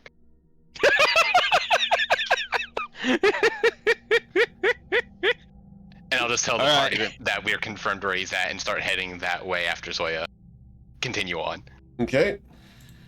Now I gotta know, just personal, is Granak piss bolting? Not actually. Okay. Alright. Tyrannus is going to walk up to Leslie's door and... So you go upstairs? Yep. As he was going up the stairs, All he right. cast So Sending. you come up the stairs into the hall of the Longstairs Consortium. That's pretty. It's quiet. Very, Tyrannus is going to... very quiet here. Tyrannus is going to do the Tyrannus thing and stick his head in Kerfex's office. The Is it desk, locked? there's no office for Kerfix. It's just a desk that's sitting Wait. out. And you can see that everything is perfectly aligned, 90-degree angles. Everything's been put away. Wait, was Gertrude in the clock? Yes. No, you didn't check. You want to go back down and check? No. Yeah, I just gotta poke my head down real quick and You see look if it's down? Gertrude. The clock is not ticking. Oof, okay. And then he's gonna go up and check to see at the end of the hall if Sutono's at least there. His doors are closed and there is a lock on them. But next to Nope, there, not gonna mess with it. there is an open door. And you'll hear, "Hello, Tyronius."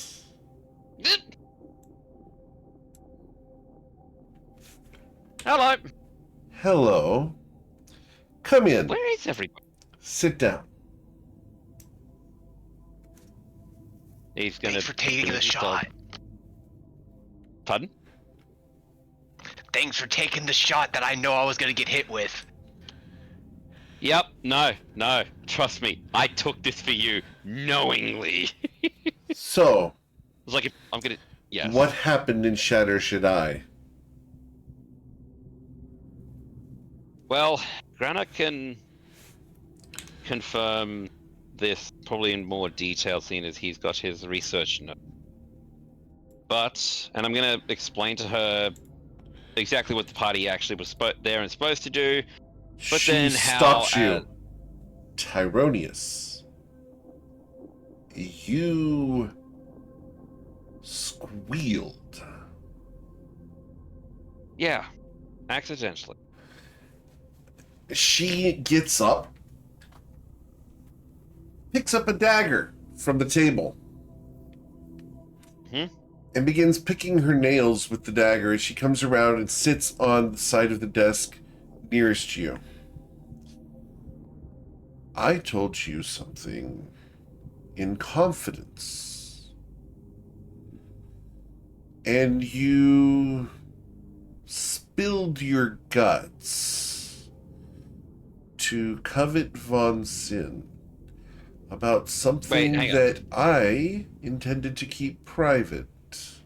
Wait, time out. Out of character, time out. If we're talking about the Chosen of MKL, Uh-huh. Covet spilled to Tyro. Oh, Covet spilled to Tyro? Yeah, Tyronius I thought- Tyronius did accidentally squeal Uh-huh. because he said he thought Leslie had, a radar on him and Covet at all times. Right. And so it was like, okay, Covet accidentally spilled, like, hey, Leslie probably knows. And he said, like, got Covet into trouble. Mm-hmm. But I assume Covet has not been back to the consortium, Not right? yet. So, Tyronius was the one who found out. okay. So you know, Tyro, something that you were not intended to know. Right. I am...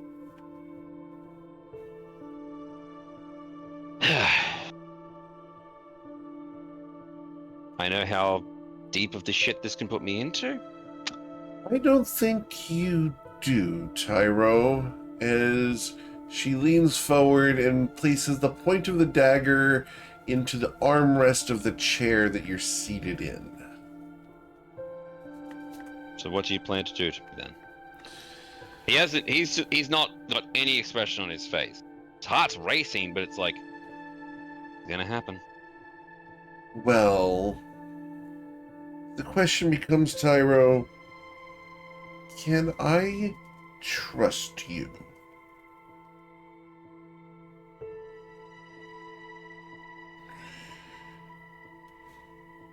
I trust you as much as if not more, than my friend. And I would hope that I can earn your trust the same way, or to the same. Well, Tyro, what did you learn in Shatter Shaddai? Let's start with that. As she leaves the dagger planted there in the armrest and leans back onto the desk. Just a little bit. She doesn't lay down, she's just seated on there. Do you wish to know anything general or about myself with what I found about my past? I'd like to know the simple explanation. One sentence. Turns out I fucked up 60 years ago. And that's what has my head being wanted by Rafage. Interesting. That is a very concise statement. Rafage wants you, Tyro. That's exciting. Did you get to meet with him? Nope! Like, that's the first that is, like, calm demeanor. It's like, no. I was staying well away from everything related to him. If I believed so, Covet's group did meet him because they had to meet with a few of the, out of character, what were they called again? The Batim. The team. Now, Tyro, why do you care what Covet is doing? Because we ran into them at Shadow Shaddai. And that's how he leans over and twangs the dagger next to him. Yeah. I'm going to ask Tyro that you leave Covet mostly alone as far as her tasks. She's easily distracted, and she does need to focus over the next couple of days, as she's going to be encountering the Sultan. His eyes go wide.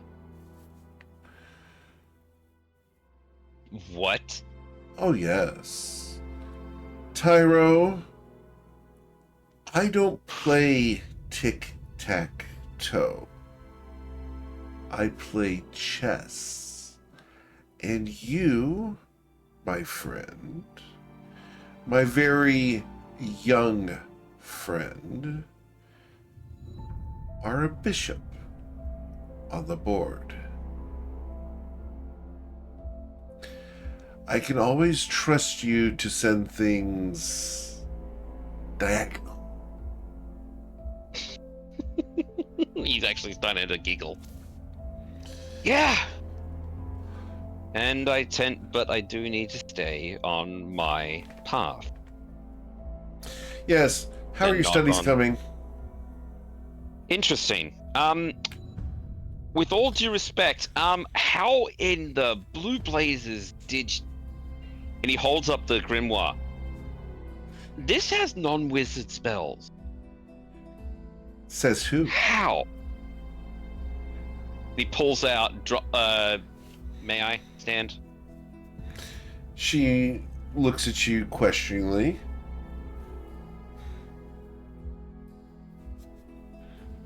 Why? Because I'm going to open up to a page of the grimoire which has Enthrall, which is not a spell that I could learn if I was to be in, even if I was to be a what do you call it? One of the grand teachers in, She smiles the at grand you. library. Tyronius. And she leans over, and you recall Borges and Matilda just a little bit ago. I wasn't there. You weren't there at that time? No? Okay. No, Tyrone, as soon as Tyrone saw that he pissed Judas off, he said, you know what? Most of the times I get kicked out of places. I'm gonna kick myself out. Leslie leans forward. Tyro, I'm your patron. I go back very far. The powers that I've given you overwhelm what others can do in favor of what you're needed to do. So, enough questions. Last one, Tyro. Why did you come here? I kind of wanted to actually ask about MKL and religion. Really? Especially because it's... She withdraws the dagger, spins it, and places it on the base that it was lifted from. What do you want to know? How does MKL differ from other gods of ending? Because a name I'm not going to say, and one that when said before, you definitely heard us say that, seemed to be less about, from what I recall, Granach said that MKL was more transformative with death as opposed to just everything stops, or the nihilistic view that Cateus certainly had. Oh, Cateus is about obliteration. Right. MKL, the god that's chosen me, is Can I roll an about insight the... to see if- Go ahead. Yeah, I just want to see if she's like... Damn. Is she upset about being chosen? Let's find out. Yeah, Jonas isn't going to interrupt her, though. Okay. You look at her and kind of, but some of her powers come from this chosen aspect. Okay. Tyro, what you need to know is that MKL is neither good nor evil. MKL is a neutral god. The faith of MKL believes that all are equal in death. All We felt that. are equal in death, Tyro. Doesn't matter if you're a mass murderer, a fiend, a devil, or the best angel and nun in all of Toivoa. Everyone is equal in death, and being ushered into the embrace of MKL ensures that you don't have to worry about an afterlife. You simply exist with MKL for eternity. There's nothing bad about that. She leans forward. That means there's no heaven and no hell for as long as MKL holds sway over death. So, does that mean that...